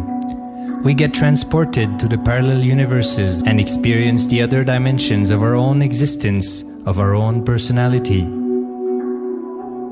Listen, Suvarloka is all about stable bliss, absolute health and stable bliss. Maharloka is all about the highest peak possibilities. Jana Loka is the place where you can exist in multiple bodies at a time. You experience oneness as the super reality. Tapaloka is that last struggle you go through. Sometimes you know you are Paramashiva, sometimes you just slip off, but again you say, I am Paramashiva. That space is the Tapoloka, an absolute surrender. Whether I am remembering, I am manifesting Paramashivatva, or I am deluded, I surrender both to Paramashiva. When you take that decision, you are lifted to Brahmaloka. You move to the Brahmaloka. The deep surrender lifts you to Brahmaloka. Then from there, you move to Parandama, Vaikunta, and Kailasa, then Mahakailasa itself. The key to unlock these parallel universes is hidden in the spine of the human body. Human beings, only human beings on this planet are empowered, hardwired, capable of migrating to parallel universe. Understand? Your spine is not only hardwired, capable of fuel, charged to lift you off to different parallel universes. Sukritan manavo bhutva jnani chen mokshamapnuyat chaturashita-laksheshu sharireshu sharirinam namanushyam vina yatra tattvahanantu labhyate. Of the 8.4 million bodily forms, the human body is the most important, for it is this form in which one gets knowledge of the essence. This knowledge of essence cannot be attained in any other form other than human. The possibility you have need to be told to you. Understand? Even though animals have spine, because the majority of the time they spend horizontally, the spine is not capable of getting fuel with a subtle fuel called ojas. The ojas need to be filled in your spine and the kundalini need to be ignited for you to reach parallel universe and different vertical time zone spaces. When our state of consciousness is raised, we start experiencing these higher lokas, allowing the various possibilities and powers available in these universes to start expressing in our own human body. Recently, scientists have discovered that the human body, particularly in the brain, naturally produces light in the form of biophotons, and that when our state of consciousness is lifted, the brain moves from producing a normal 20 photons of light per centimeter square per second to more than 100,000 photons of light per second. That as we start to experience higher and higher states of consciousness, we start to produce huge amount of light, which is directly proportional and translatable to the amount of possibilities and powers that start to manifest on this plane, as well as the freedom from pains and sufferings experienced by beings in lower states of consciousness. These higher lokas gives you various possibilities, powers. For example, visualize you going to a different country where the electronic gadgets are easily, freely available. So naturally, everything you can gain through the electronic gadgets will be available to you freely. Same way, Kamadhenu, Karpaga Vriksha, Parijata, all these are like different gadgets, possibilities available in different lokas. Please understand, a permanent, irreversible power manifestation from the upper lokas is possible. When powers start to express in the human body on the Bhuloka, our present plane, we reach a point of no return, where the cognitive shift which happens in us about who we are and what is the reality hidden behind this perceivable world frees us from the deluded ideas we have about ourselves and the life in the cosmos. The moment your consciousness is empowered to access and to exist in the parallel universe, no force in this Bhuloka, planet Earth, can torture you, abuse you, suffocate you. It is irreversible, permanent enlightenment, irreversible, permanent empowerment. In the source scriptures of Hinduism, the Vedas and Agamas, Bhagwan Paramashiva reveals about the importance of being initiated by a guru who is fit of giving initiation for us to raise into the various states of consciousness and experience the higher time zones.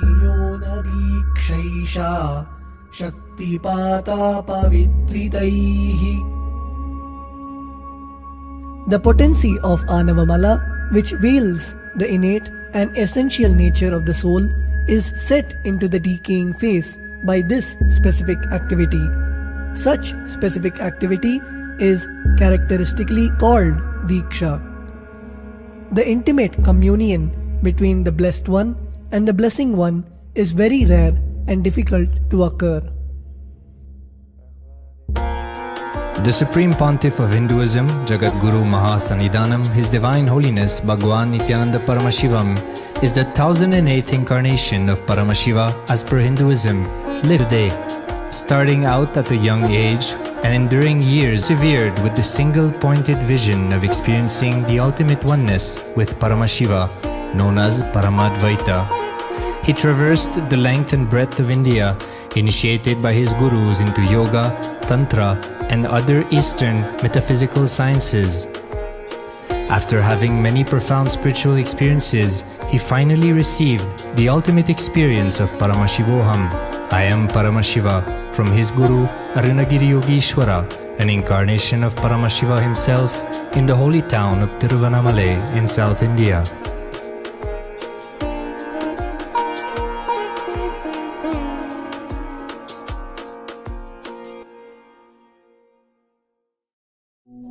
The body's most complex organ, containing more than 100 billion neurons, each of them in chemical and electrical conversation with up to 10,000 other neurons. Its sheer capacity to process the various happenings of life is astonishing. The scientific studies on the Supreme Pontiff of Hinduism's brain remarkably shows that the complexity presents no difficulty for the Supreme Pontiff of Hinduism in managing his brain's activity. The Supreme Pontiff of Hinduism's capacity to control his brain is very fluid.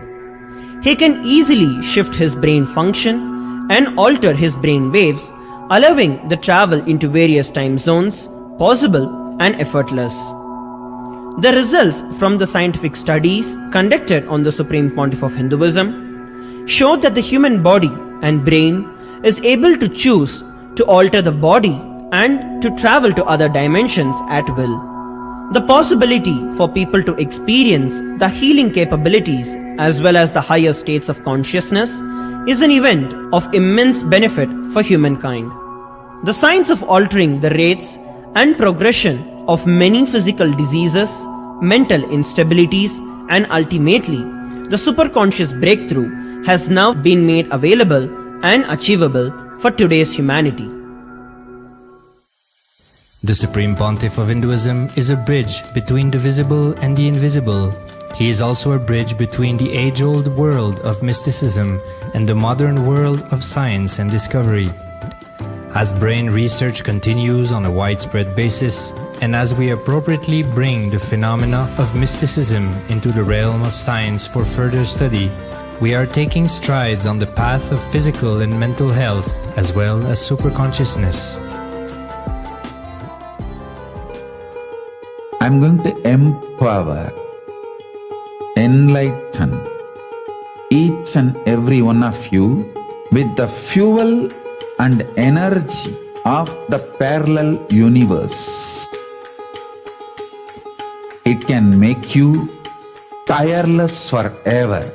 It can just kill the boredom once and for all in your life.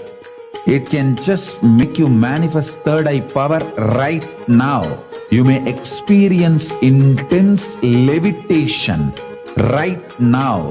You may experience absolute flexibility of the body and complete detoxification, a complete healing right now. There can be multiple possibilities. I'll infuse this intense supernal effulgence DNA, Tejas, Ojas, Kundalini Shakti into your spine to consciously lift you to Mahakailasa.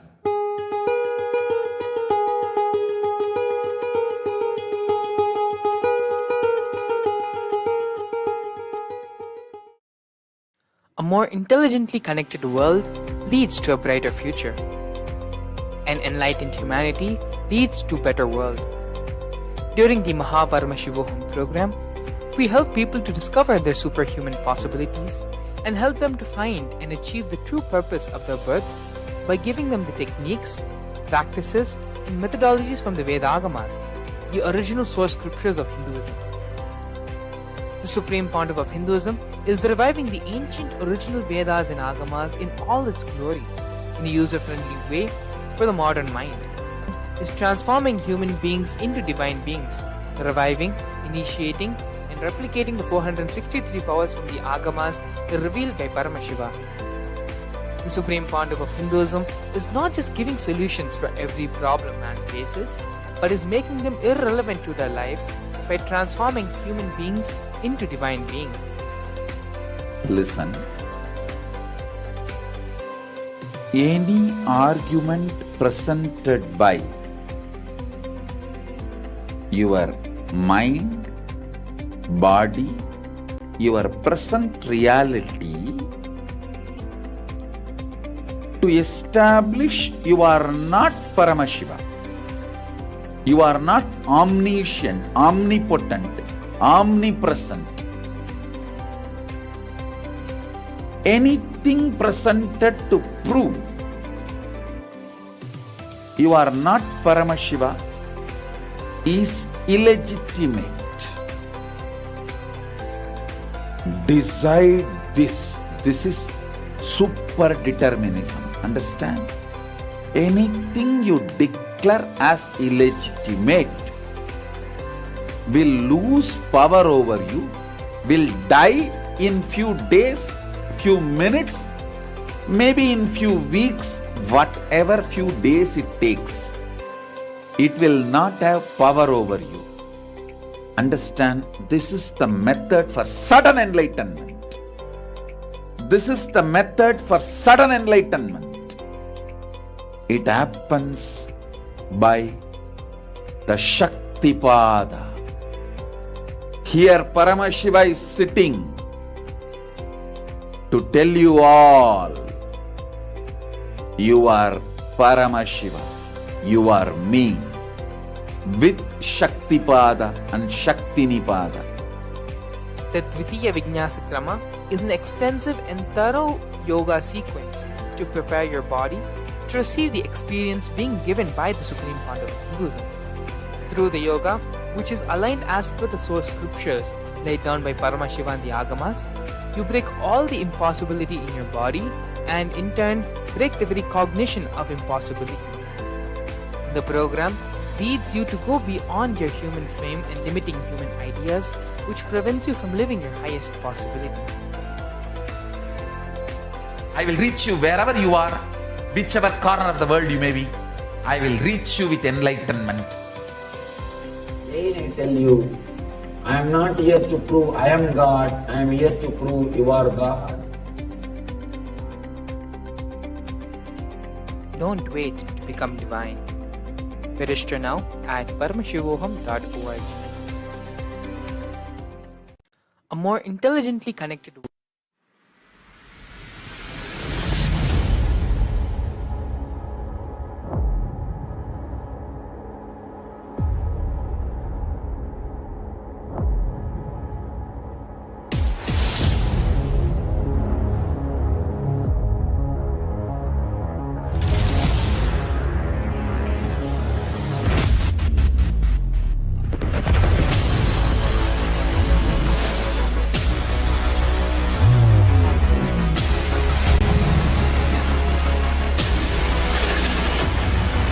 You will become Paramashiva.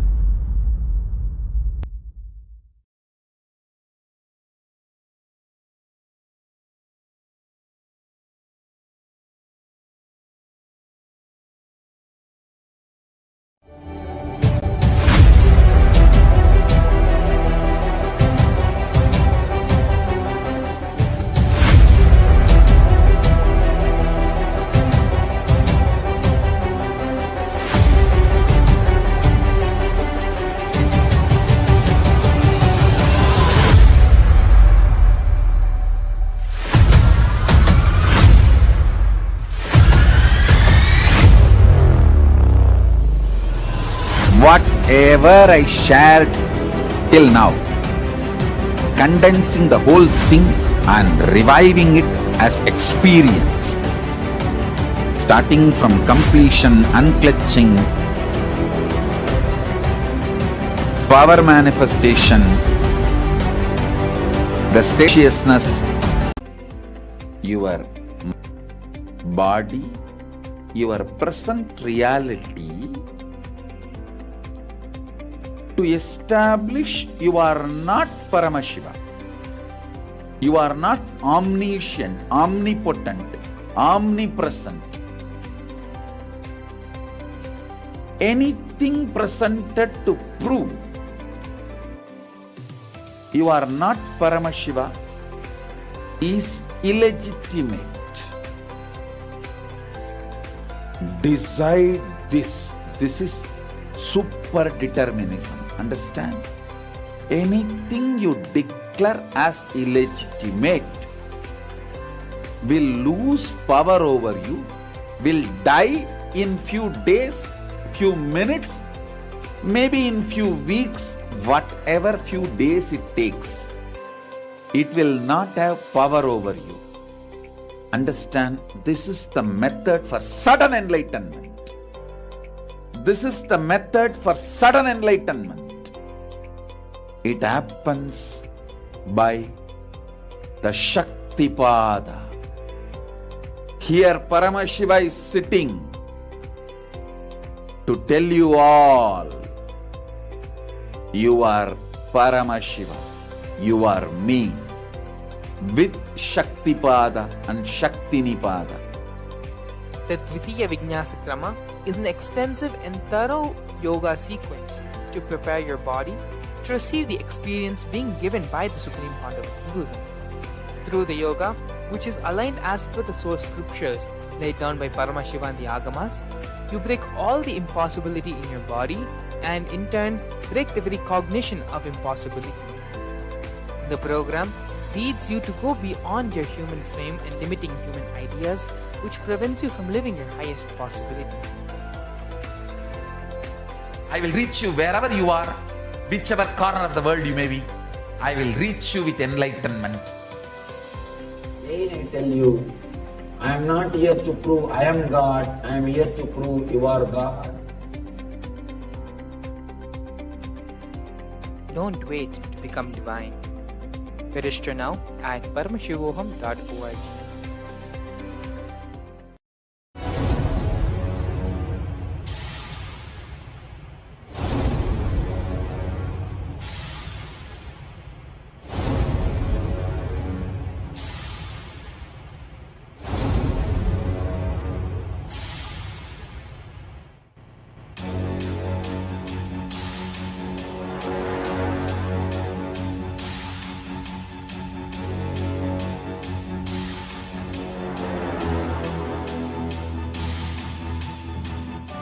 Understand, literally last 39 years from the age of 5, whatever Paramashiva manifested through teaching, speaking, writing, every way, condensing the whole thing and presenting it to you all as experientially in these 21 days through this Jnana Charya, Jnana Kriya, Jnana Yoga, Jnana is Mahaparamashivoham. Lifestyle for just Paramashiva. Rituals to be just Paramashiva. Yoga for just being Paramashiva. Jnana, just Paramashiva. This Mahaparamashivoham is like literally the ultimate journey in a most safest way.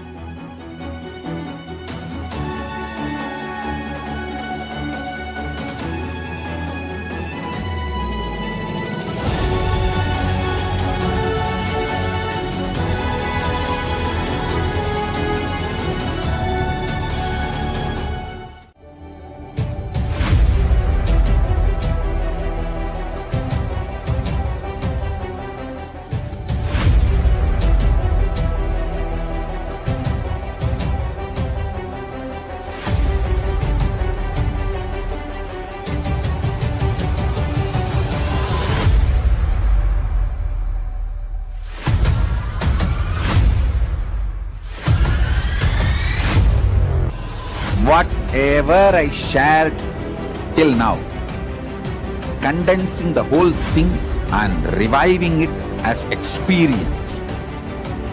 starting from completion, unclutching, power manifestation,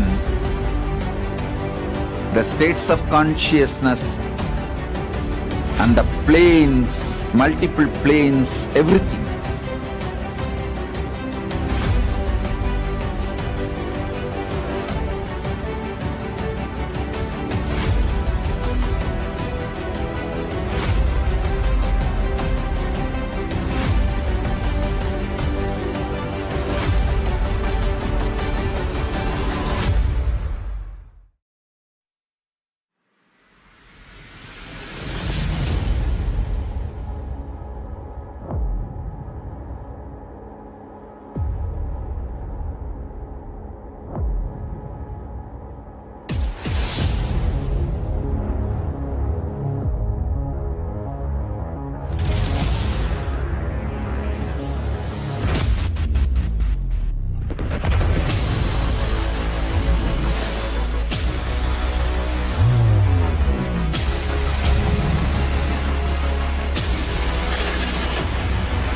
You will become Paramashivam.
A more intelligently connected world leads to a brighter future. An enlightened humanity leads to a better world. During the Paramashivam program, we help people to discover their superhuman possibilities and help them to find and achieve the true purpose of their birth by giving them the techniques, practices, and methodologies from the Vedagamas, the original source scriptures of Hinduism. The Supreme Pontiff of Hinduism is reviving the ancient original Vedas and Agamas in all its glory, in a user-friendly way for the modern mind. The Supreme Pontiff of Hinduism is transforming human beings into divine beings, reviving, initiating, and replicating the 463 powers from the Agamas revealed by Paramashiva.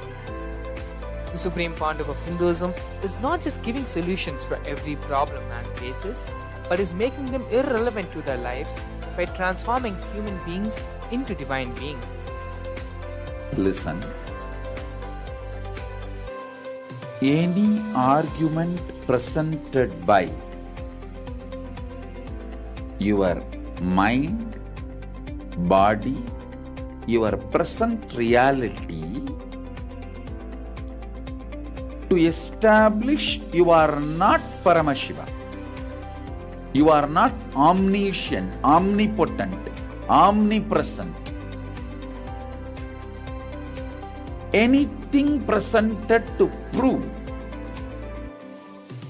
you are not Paramashiva is illegitimate. Decide this. This is super determinism. Understand? Anything you declare as illegitimate will lose power over you, will die in few days, few minutes, maybe in few weeks, whatever few days it takes. It will not have power over you. Understand, this is the method for sudden enlightenment. This is the method for sudden enlightenment. It happens by the Shakti Shaktipada. Paramashiva is sitting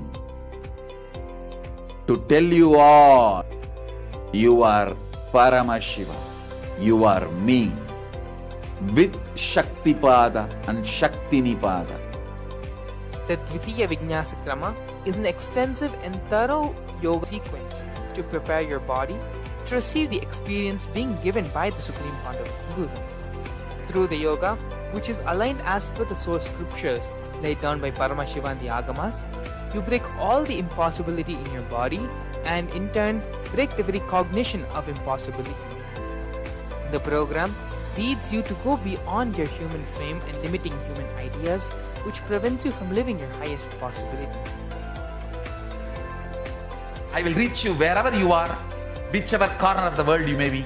I will reach you with enlightenment. Again I tell you, I am not here to prove I am God, I am here to prove you are God. Don't wait to become divine. Register now at paramashivoham.org.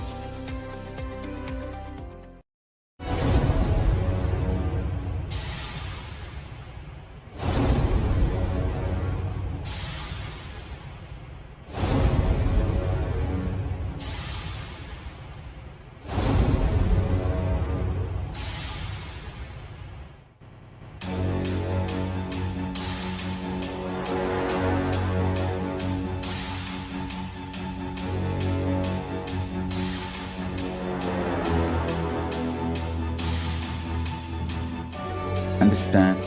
Literally last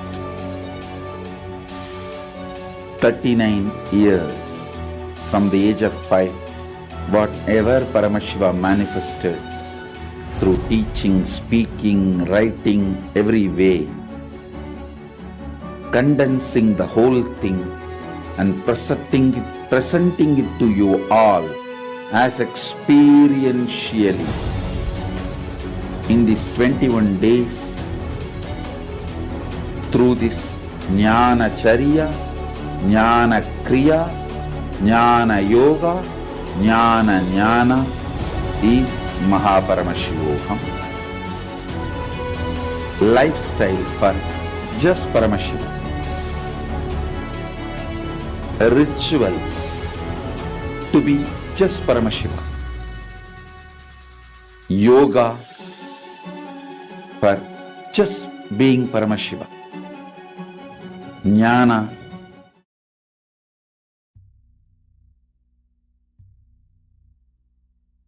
Nithyanandam Paramasukadam Kevalam Jnanamurtam Dvandvatitam Gagana Sadrisham Tattvamasyaadhilaksham Ekam Nityam Vimalamachalam Sarvadi Sakshibhutam Bhavaditam Trigunarahitam Sadguruntam Namami.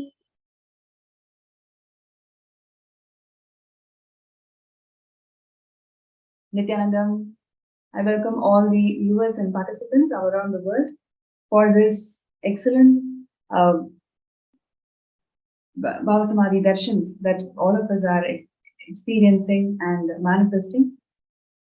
Every day, the Supreme Pontiff of Hinduism, Bhagavan Nithyananda Paramashivam Swamiji, is manifesting the 64 manifestations of Paramashiva and gracing us all with this extraordinary experience of Bhava Samadhi Darshans.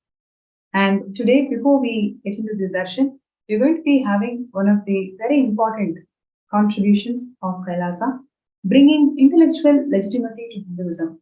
So it's going to be a very interactive session today, where we will be discussing various contributions of Kailasa in bringing the intellectual legitimacy.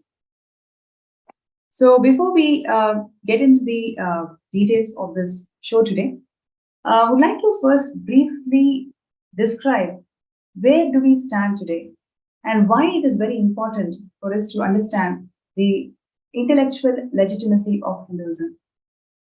Sanskrit, it is one of the oldest available languages that we all know, and it has its dynamic abilities, whether it comes to metaphysical abilities or it comes to greatness of the structure that the language holds, or the formation and the grammar, and its ability to generate numerous meaningful knowledge systems.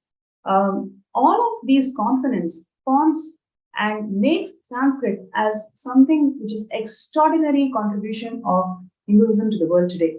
Even now, the modern scientists, whether it is quantum physicists or the mathematicians, every single dynamic field of modern physics and modern mathematics today find nuances in Sanskrit as something extraordinary, and that is something always pertain to research and development. And over the last 2 centuries, the ancient language has been ruthlessly persecuted, and in fact used to its own advantage, misused and used for the at the hands of the anti-Hindu elements, in which that the whole context is distorted by mistranslation, and in fact in many places addition of the verses. In many cases it is misrepresentation of the very language itself.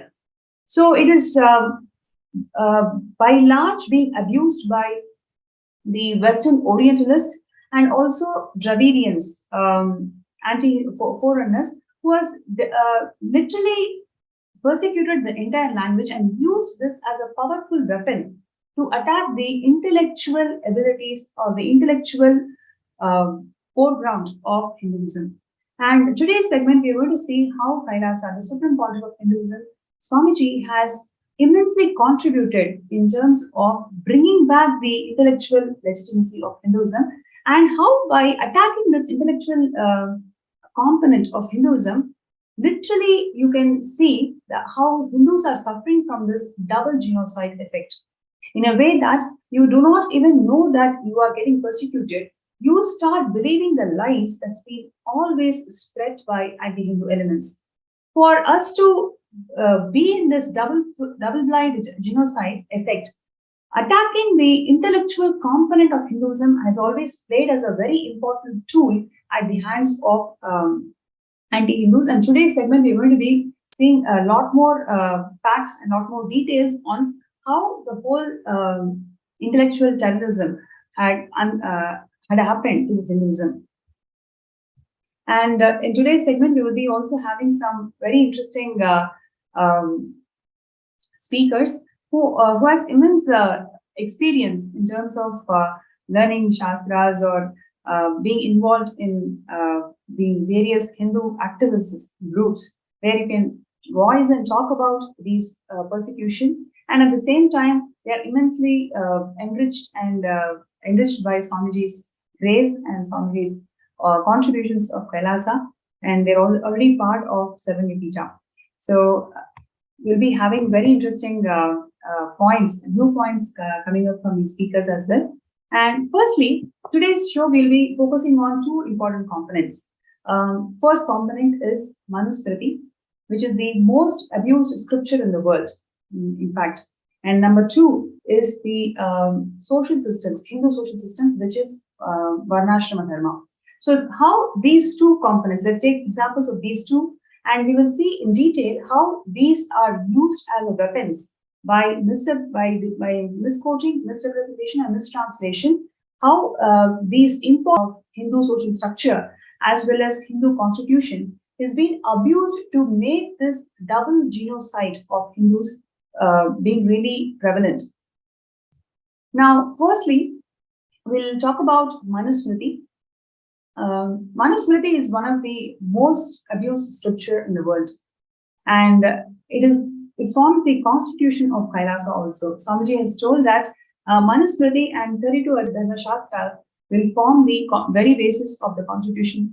Why Manusmriti is called as the most abused scripture in the world? I'm going to give you some of the examples. Manusmriti has about 100,000 verses originally. Now, what we have as Manusmriti is only 4,400 verses.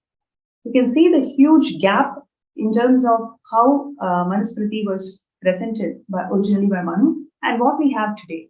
So where did this gap and where are these 96,000 verses go? That is the question number 1. Number 2, The original context or the preamble of Manusmriti clearly talks about how the human beings are endowed and empowered to be treated as Paramashiva. That is the first and foremost preamble that Manusmriti is presenting to the world, where it says that you have right to be treated as Paramashiva. So the very preamble of Manusmriti defines the scripture itself, isn't it? Anytime when you go to a bookshop and you want to buy a book, you read the foreword, and the very foreword will actually give you an essence of what the book is going to talk about. This is what is the usual norm, isn't it? That's exactly how the Shastras also operated thousands of years before. So the very preamble of Manusmriti is clearly documenting that everybody has got right to be treated as Paramashiva, and the very nature of this entire social system is only to empower you towards realizing that you are Paramashiva, and that is what the ecosystem's primordial duty is. So when the preamble of Manusmriti is empowering the human beings to be treated as Paramashiva, number one, and it is also defining that the entire social structure, Hindu social structure, is focused towards empowering each person to that realization. Number three, it is also giving the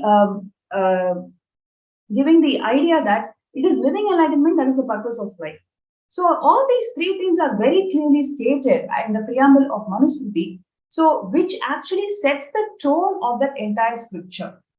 Now, if the preamble of Manusmriti is defined in this way, then how come what we know as Manusmriti today, how it is completely different? We can actually see the contrast of how we perceive Manusmriti today as, and what the preamble of Manusmriti is stated as.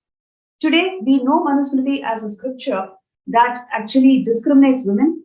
We know Manusmriti as a scripture that is discriminating the lower caste people.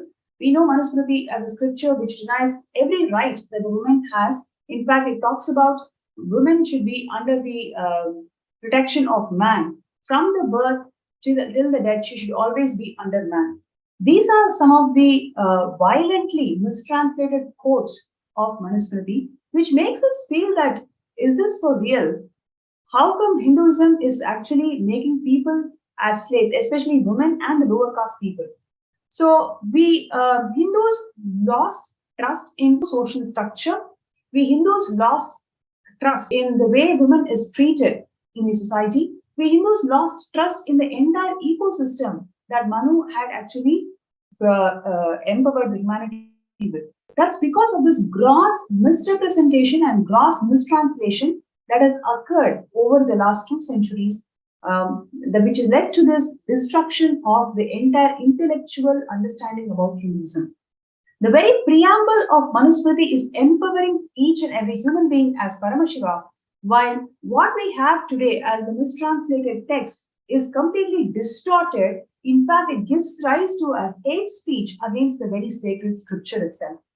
So this is how the anti-Hindu elements used every single component of Hinduism, whatever is actually strengthening, whatever is used to strengthen the ecosystems, these components were picked and chosen, and in fact used, misused, misrepresented, and mistranslated to give that hate speech, to give that double blind genocide effect in all the Hindus.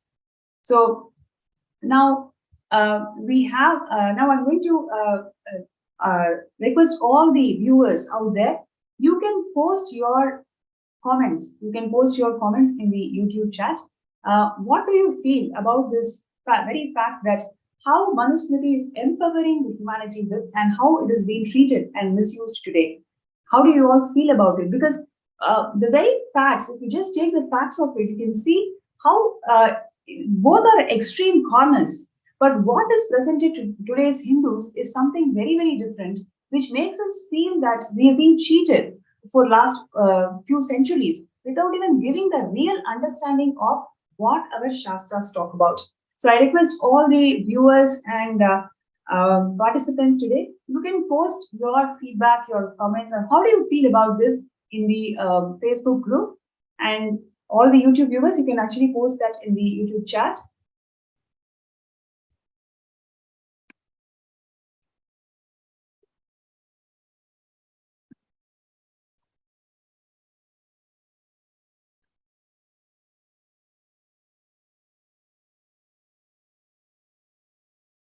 And requesting everybody to start posting your views about this entire intellectual terrorism that is happening to Hinduism today. So every view of yours really matters.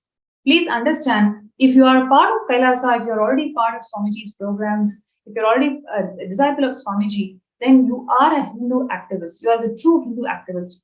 Your voice really matters. Your view about what is happening to us today really matters.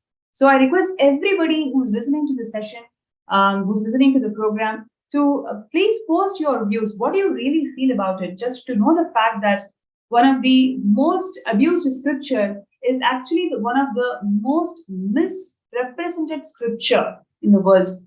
It is actually empowering all of us to become Paramashiva, to be Paramashiva, to realize ourselves as the mistranslation and misrepresentation makes it look like treating every single human being out there in terms of caste, in terms of gender and whatnot.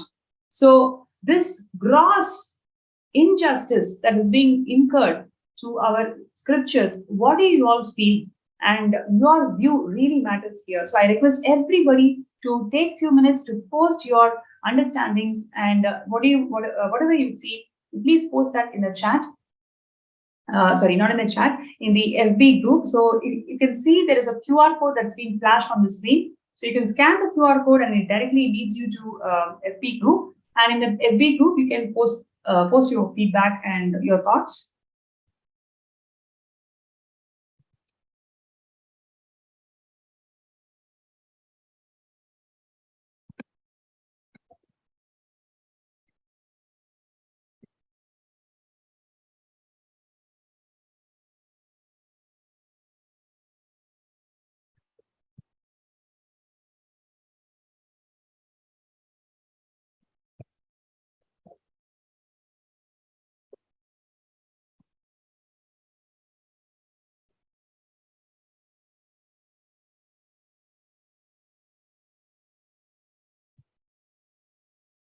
Right. So while we are, waiting for all the participants out there to post your comments and feedback, we will now get into the speakers today.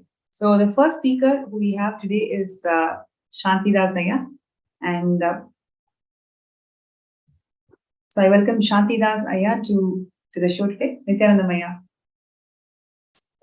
So Shantidas Ayya is working in US, and he has got immense interest and passion towards Hindu activism. He's been participating in several activities in this, and he's also contributed a lot towards collecting various scriptures and various scriptures of Hinduism. And he's one of the 7 Yajmans of Kailasa. So it's my pleasure to welcome Shantidas Ayya to the show today. Thank you. Great. Thank you so much, Ayya, for joining the show today. And I would really like to hear from you, your first-hand ideas on the topic that we are discussing today, which is intellectual terrorism that's been incurred by the anti-Hindu elements for the last 2 centuries, and how Swamiji is bringing the intellectual legitimacy for Hinduism. Yes. So we need to reflect a little bit in terms so that we better understand intellectual terrorism and its basis. So if we look at our history, we were colonized. In fact, today we are still colonized mentally, if not like politically. Politically, maybe we have some political freedom, but in the form of a democratic setup, but still we are intellectually colonized for more than 1,000 years. And if we look at the genesis of the colonization process, how it started, and then maybe what are the important points in the history. One of the key points in the history that was the caste system that was introduced by British through And if you look at it, in like 1870, they passed Criminal Tribals Act. And they passed that Criminal Tribals Act after 1857, the very first revolution where practically every, which was, it started with the few soldiers in the British Army, few Indian soldiers with the British Army, but it was fueled by a specific section of the society who were the landlords and the agriculture, mostly into the agriculture. Okay. Sure. That when, after the 1857 mutiny, it's called Sepoy Mutiny mostly, but it's a revolution that happened where a common people, like the landlords, then the people, those who are doing farming, they participated in this 1857 mutiny. So British took an oath saying that, okay, we will destroy the society to the point that it can never come back. So they passed a law called Criminals Tribal Act. So if you look at Criminals Tribal Act, what it is essentially by a certain, they are able to group a specific set of community are by birth criminals. So what it means is that they do not have any rights in the society. So essentially, they categorized a certain section of the community are slaves. So they have no right. Essentially, if you look at untouchability today, it's essentially that section of the society. Actually, important point what Shantita Saya is bringing to the show today. Invariably, through Macaulay education, all the Indians and Hindus are educated that it is Manu Shastra which has brought this very idea of slavery in the social structure, whether it is in terms of Sudras do not have right to education, Shudras cannot enter into temples, and whatnot. What amount of lies and hate speech has been spread against Manu Shastra in today's Macaulay's textbooks and everywhere. But it is actually through this criminal, sorry, what is the act, Aya? Criminal Tribes Act. Yes, the Criminal Tribes Act. Criminal Tribes Act of 1890. According to this act, certain sections of the society were termed as criminals by birth. Can you believe this? This is actually introduced in our social structure. So what we are facing as impact of untouchability, impact of slavery, it is not because of Manu Shastra, it is actually because of anti-Hindu elements or the invaders who have spread this poison of Criminal Tribes Act, which by very birth itself calls people as slaves, and they do not have rights in the sections of society. So this level of atrocity has been incurred to us in the society over the last 2 centuries. Yes. And if you look at the criminal tribes or the groups that were categorized, that India had a princely state, about 500 princes or even more than that. A large section of that princely state came from the community that was declared as Criminal Tribes Act. If a large person, like the princes, people may not know, the Ramakrishna Paramahansa's, the queen is from that caste. The queen who established the temples, 7 temples, built 7 temples. She is from the criminals, under the Criminal Tribe Act. Yeah, that is what she's from. So, in fact, the large percentage, more than about 70% of the princes, the kingdoms, belong to that specific caste. So, if you look at like how in India during those time, in Hinduism, usually you do not give capital punishment. Capital punishment is very, very discouraged. So the closest form of capital punishment that you give is outcasting.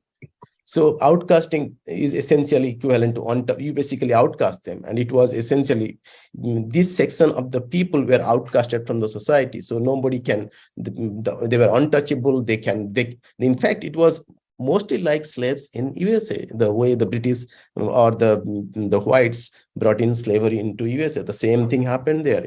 Though they had no rights, they had completely separated from the society. They had a kind of they cannot even go to certain areas.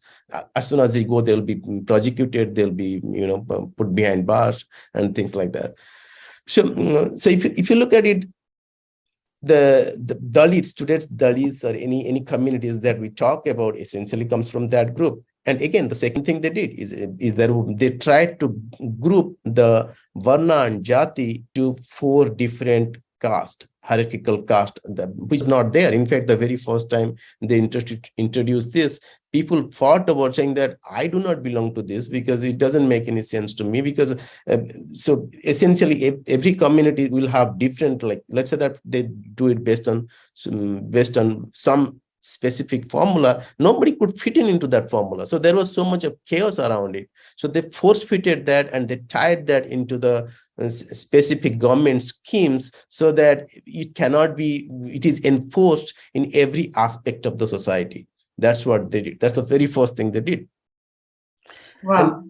And the first forward, if you look at it, if you look at Hinduism, what it is means, again, I'm trying to simplify it for the purpose of our discussion here. We are saying that everybody is an infinite expression of cosmos. Everybody is essentially infinity, right? So if we think in that terms, if we contemplate on that specific aspect of Hinduism, essentially you are talking about an infinite number of infinite possibilities. That is what is Hinduism is basically. The very first statement is you are divine and you are an infinite possible of the divine, one of the infinite possible of the divine. Now, to comprehend that that level, you need to have those nuances, a test for those nuances. You need to have, you have to be mentally developed. Your consciousness has to be developed to that level to really comprehend, enjoy, and celebrate it. Okay. So if you look at the industrial revolution or the revolutions that happened in last 1,000 years, 2,000 years, it tried to simplify everything. So basically, this will be considered as a chaos.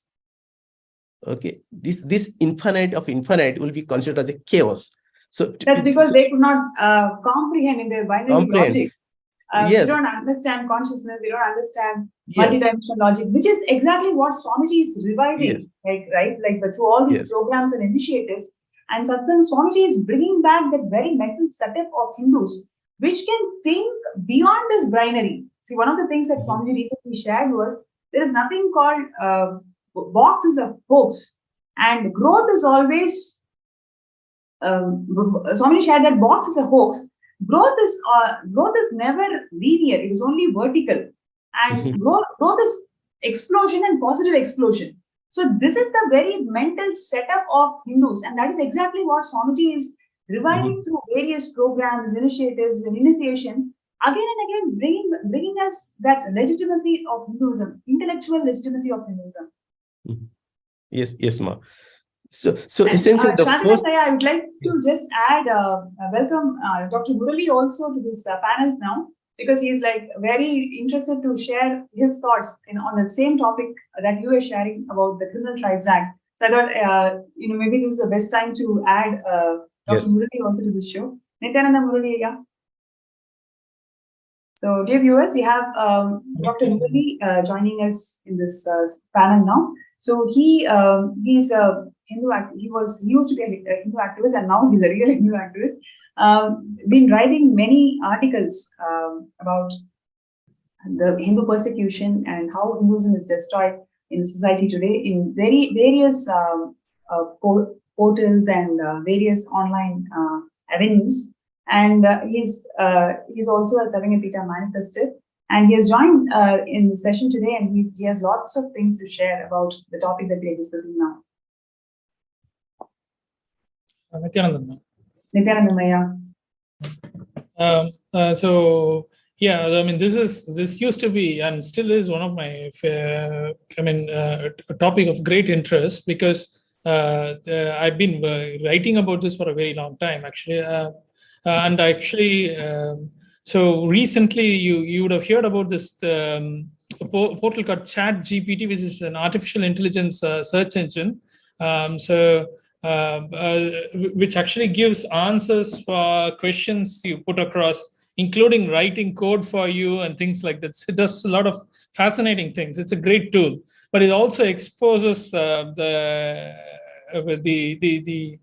outright bias of the Western academia and how the translation has been deliberately misdone.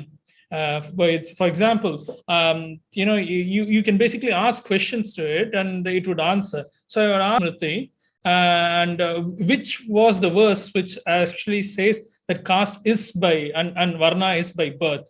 And so it gave the verse, it quoted the verse, and then it translated it as, gave a translation which says it was by birth. So I asked, like, which word is that? And I looked at the verse it used, because there are 50 different versions of Manusmriti. So the specific version it gave, I don't know where it came from. So it gave a specific word which says Varnashu and Jatishu are the two words which says by birth. So then I asked ChatGPT itself, so okay, give me the grammatical breakdown of the word and what it means. So it actually did the translation of breaking down the words, and he said, like, jati plus shu and varna plus shu is means by birth. And then like I asked it to give the grammatical breakup, and he said, like, jati shu is basically the software itself said that the artificial intelligence software itself said that it is shu is the pluralizing suffix to that word of jati and varna. So it gave that grammatical breakup as well. So, and then I asked, like, then why, it is only pluralizing. So there is no word which says like exactly by birth, according to your own grammatical interpretation. So how are you saying that it is actually, I have taken screenshots of it actually as well. So because I wanted to write an article on that showing that how because this artificial intelligence has been trained by the translations and stuff published by Western academia. So basically, it's not self-intelligence actually. So it's so it is basically taking all these things and then regurgitating that as if as a human or another human, like some intelligence is talking to you. And it said, like, this is the translation that has been given by scholars.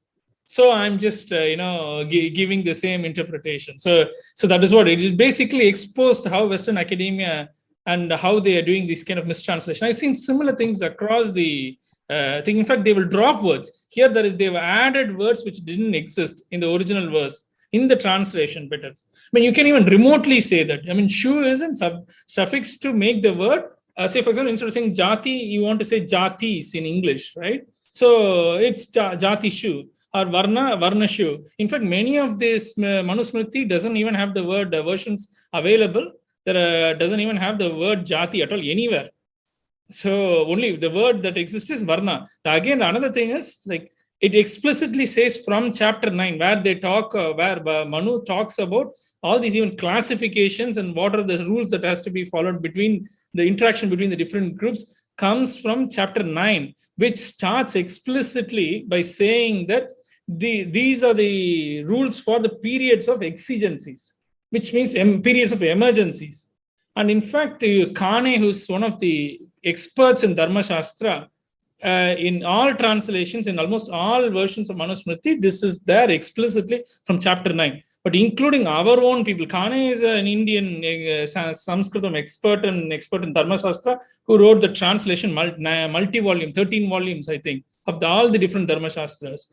They have basically ignored this preamble for the chapter starting from 9, and then started talking about as if they were part of the regular rules as well. Even though, those rules themselves aren't discriminatory, actually, as it has been portrayed. They have mistranslations and things like that. So sadly, that is the state of affairs, because we just wanted to believe the Western, the British colonial and the Christian missionary narrative and translation. Even those great Sanskritam experts who did a genuine translation, they themselves fell for it because they missed literal phrases and preambles. Even though they wrote it down in the translation, they put that line, and after that they will ignore what those lines actually mean. That is the impact of the double genocide that has incurred to the brainwashing. Yes, we are totally brainwashed. Even though we know the language, even though we know the translation, even though we translate it rightly, but we forget it because we are so accustomed to the reality that, okay, Manu Shastra means it is going to discriminate women, it is going to discriminate Shudras. These are all the ideas that has been imprinted in our brains. So even the Sanskrit scholars are not able to see through this whole thing, and they just fall prey for this. Yes, yes. And also, I will give you an example. Beautifully brought up the topic of Criminal Tribes Act. In fact, the whole terminology now we use, scheduled caste and scheduled tribe, originated with the Criminal Tribes Act, where they had an appendix, a schedule to the statute, the law, which listed the tribes castes. In fact, in Tamil Nadu, you will know, Tamil Nadu, the caste called the Parayar community. The Parayar community, according to British own written records, which was republished by Dharampal in the 1980s, shows that Parayars, and still are, many people in many of the villages still know that only the Talayari, Talayari literally means the village chief, can only be from the Parayar community. So if the village chief can only be from the Parayar community, how can they become the untouchable? So what was the traditional job of the Talayari was to guard the village. You would have also heard of the caste Padayachi. Padai means army. So Padayachi are the people who went and worked in the army. So Talayari are the people who are the internal security, the police department. It's like the commissioners and deputy commissioners and assistant commissioners we have now in the modern system. In fact, that job of being the police of the community in the village was taken away from them by the British using the Madras Police Act, which is the act which is followed all across India till date for the system of the Indian police service. So it's so ridiculous. And then they were actually classified as criminal tribes under the Criminal Tribes Act.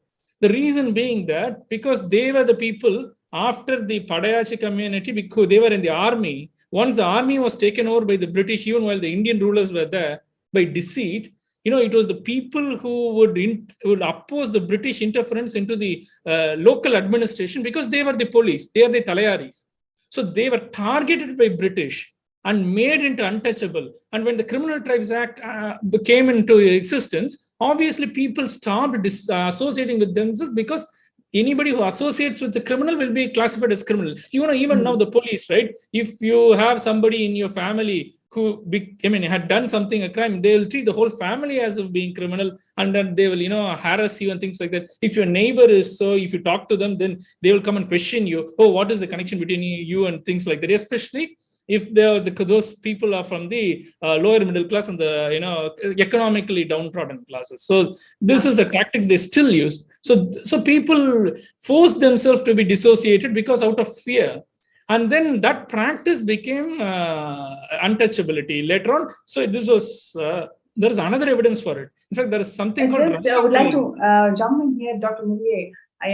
We have Kailasa's Bhaktivasya Ma, who's sharing that I find comfort in Manusmriti. The laws of Manu, Kailasa governing within these laws are of highest cosmic laws, of highest cosmic order. Time-tested law system that runs and governs with highest cognitions is too profound. This system blesses all with one specific thing that brings huge comfort, is that everyone should be treated as Paramashiva. Actually, this is the first preamble, very first introduction that Swamiji gives in Kailasa's jurisprudence, where everybody is Paramashiva and everybody holds right to be treated as Paramashiva. So that is how Kailasa's preamble is written by Swamiji. And Ma Bhaktivasya shares that I am grateful for the system that is complete and has no ulterior motives. It is complete and treats everyone from the space of completion. And we have Y Chun Yup, who says that I have known my master for 8 months. In these 8 months, I have witnessed many miracles. My master has asked me to demonstrate what compassion and love is. Every perfection touched my soul and I'm completely moved and respected.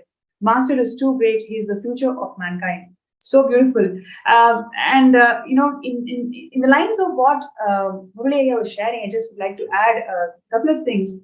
Aya, you were talking about how this Parayars, people from the south, I'm sure there's so much of revolution happened in this work called Parayar. And in fact, they are actually the village security guards. They come from a very respectable positions. Oh, not security. They're like the police. They conducted the panchayat as well. The Talayari means the head. Yeah, exactly. They're the chiefs. So we can see to what level the society is brainwashed. And now what Swamiji is doing is he is reviving the whole social system of Hindus, social system that Hindus had. Conscious mutation, the Paramashivam program, Paramashivam program, all these programs that Swamiji is conducting and giving Bhava Samadhi Darshans of 64 manifestations of Paramashiva, everything is to reactivate the DNA, awaken the DNA which holds these specific genetic codes of your Gotra. Because right now we are in a space and place where we don't know our roots. We are in such Hindus are experiencing such identity crises. We don't even know that we have access to huge information just by awakening our Gotras. Because our social systems are so much has undergone so much of persecution, we don't know the values and we don't know the immense potential that exists in these Gotras, which is what Swamiji is awakening through all these initiations and superconscious mutation processes. So that this is one more unique contribution of Swamiji in awakening the Gotras and the potential that each human being holds through awakening of these genetic codes that exist in Gotras. So one other thing what Murliaya was sharing was when through this artificial intelligence tool, in the original Manusmriti, there exists no word called jati. It is all about varna. Jati is an introduced term in the medieval period. So, but it is so prevalent in all these mistranslated and misquoted texts that Manu Shastra is actually talking about jati. Manu never spoke about jati, in fact. So that is one of the other important things which I wanted to highlight in what Dr. Murliaya was sharing. So, Shantida Saya, do you want to add anything to what we're discussing here right now? No, actually, Murliaya brought up the points which can be validated and verified even today, right? And it's very clearly, it's in a very simple terms. But today, what has happened is right now, wokeism is very prevalent in the institutions. So equal opportunity versus equal outcome, right? So if we look at our Varna system, so basically the very foundation of Hinduism is to respect, not to respect, to realize that you are an infinity possible and you are a distinct possibility than the person Y, right? To celebrate that, you need to have a higher level of intellectual understanding of your own existence or the existence of the society and everything. Now, over a period of time, as industrial revolution and everything started, it dumbed down the entire system. Right now, if you look at it, because it will be considered as a chaos in an industrial world, this specific kind of society will be considered as a very chaotic society because they do not know how to manage infinite possibilities. It will be considered as a very chaotic. So what they do is they try to dumb down everything in a very simple terms. So that way people's cognition do not go beyond those dumbed down things. Like, for example, Democrat, Republicans. Oh, person A is a Democrat, person B is a Republican. At the most, you will have a centrist. But that is, they dumb down to the point that it becomes easily digestible to the individual, to be communicated to the individual, but still you will be in the control of the narrative. Those who are generating those narratives, and based on that, they are doing their vested interest. And the same thing, if you look at today in the academia, what is happening is you have wokeism is very prevalent, which basically gives prevalence to equal outcome versus equal opportunity. So if you look at in a Hindu system, everything was based around giving equal opportunity to achieve the enlightenment at the end of the day, where, however, at the same time, optimizing your ability to produce everything, produce and give back to the society in your context, right? So in case of outcome, what they will do is everything will be considered as your right, as well as it will be considered as, like, let's say that if you look at today, the society is divided into 3 different categories as far as academia is concerned: oppressor, oppressed, and another group who defines who will be categorized as oppressor or oppressed. The 3 different categories, and all the academia studies is defined along those 3 lines. Okay, so if you look at any civilization, they will look at the civilization only in those 3 lenses. Okay, all the paradigms, all the paradigms, theories, and everything has to be looked into in these three lenses. So that doesn't leave Hinduism or Hindu constructs in it means that is the standard on which the civilization, enlightenment civilization is being analyzed and researched and presented back to the society. What we'll get exactly the same view that what is prevalent today in the society today. And it is being accelerated through different means. It is being propagated through different means. And whereas if you look at Hinduism, those three constructs do not fit. Neither we have oppressor, nor we consider us oppressed, nor we have a set of entitled people who are defining who is oppressor versus oppressed. It's, if you look at in the Hindu society, it's a Shraddha-based society. I have certain Shraddhas. Based on that, I give somebody a certain level of respect and reverence. It's a reverence-based education system. I give reverence, and in the process of getting reverence, certain changes that happens in me, and I get I enjoy that entire process and get closer to the process, the state of enlightenment. But that specific construct cannot be understood, analyzed, and reflected back to the society if you are analyzing it from a construct of oppressor, oppressed, and entitlement. It cannot be. And that's where we are at today.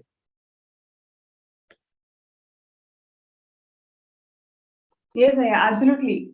And how do you see Swamiji's contribution over the last 30 years is deeply influencing the Hindu youth in understanding the real intellectual wealth that Hinduism holds?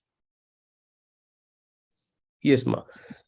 So basically, if you look, if I understand Swamiji, it means it'll be too small for me to understand. But if you look at Swamiji's vision is to revive Hinduism as per Hinduism, not through authentically revive Hinduism as per Hinduism, right? So the very first bold statement, Swamiji, nobody has made so far. Manusmriti is part of Kailasa's constitution. What does it tell? That itself tells means about to the Hindu youth who wants to get. Oh yeah, initially he'll be confused. Initially he will say that this is some, but as he gets deeper and deeper, and the interest that he generates, he will start looking at what is Manusmriti, and which is essentially, then he will come to the same realization. He's basically taking the intellectual context from a Hindu context and presenting it to the masses so that they truly can understand, digest, and see its value for themselves for themselves, as well as for the society, as well as to truly understand the purpose of life. And he's doing that in every single sense. Like, for example, he has spoken extensively about Varna and Jati. Extensively. It means he has written articles on it. It means he himself has written, I think, 1 or 2 articles, or we have transcribed few of his songs as articles that I have read in the past. And if you look at it, how he eloquently talked about Varna and Jati, in one of the articles that I had read earlier, he said that there is no capital difference between a Brahmin teaching something and someone else. Let's say that somebody is, let's say that the Brahmin's teaching from a capitalistic point of view has no greater value than somebody producing grain. Like so there is, at that level, there is equality. That thought current is not present for a Hindu point of view, that Brahmin's teaching is much more capital value than somebody producing grain. But if you look the knowledge, let's say that somebody is doing something in the computers, it has been given a lot more value in the sense that he can earn more. It is given a lot more value than somebody producing grain. So, but that specific dynamics is missing completely from the Hindu, from a Hindu Varna system point of view, because that specific cognition is missing, because that is how it is not set up. So nobody is supposed to should think that, okay, just because in the process of Brahmins producing knowledge, he will have a much higher status in the society or lower status in the society. There is no such ideas that is that we the Hindus are should cognize. Basically, there is no such concepts that, okay, just because he is teaching, he will have a higher values, he needs to get given more money. There is no capital difference between these two groups. They have more or less same value as far as the society is concerned. It's a fantastic point that you brought out, because I'm in the financial sector now. So this is one of my favorite topics, economics. And Swamiji talks about Sadashiva's economics and economics in the Agama. So there is, if you look at it, for example, the current system, the entire system is designed against that. For example, say somebody in agriculture will take, say, 3 months to produce $1,000 worth of goods, because he's at the mercy of nature and everything, and it takes time in agriculture. A computer programmer will make the same $1,000 in a month, and somebody in Wall Street will do it, say, in 1 day, make it. So its efficiency is very high. See, the different industries have different efficiencies. So using the same unit of economics, currency, that is, in all these fields, is to actually enslave the agriculturist and destroy it. So because, and so that is why in Agama Swamiji says, essential things like food produce, agricultural produce, and education and healthcare things is all by banter system, or it is taken care of by the community. For example, those days, if you look at it, the Vaidya, that is the community, the village, the doctor, would actually have, like Swamiji has mentioned this, like will have a share coming to them from the entire portion of the entire village for whatever that family and he needs to survive. So he will be taken care of. So he will always take care of the village's health instead of taking care of them once they fall ill, so that it produces income for him, right?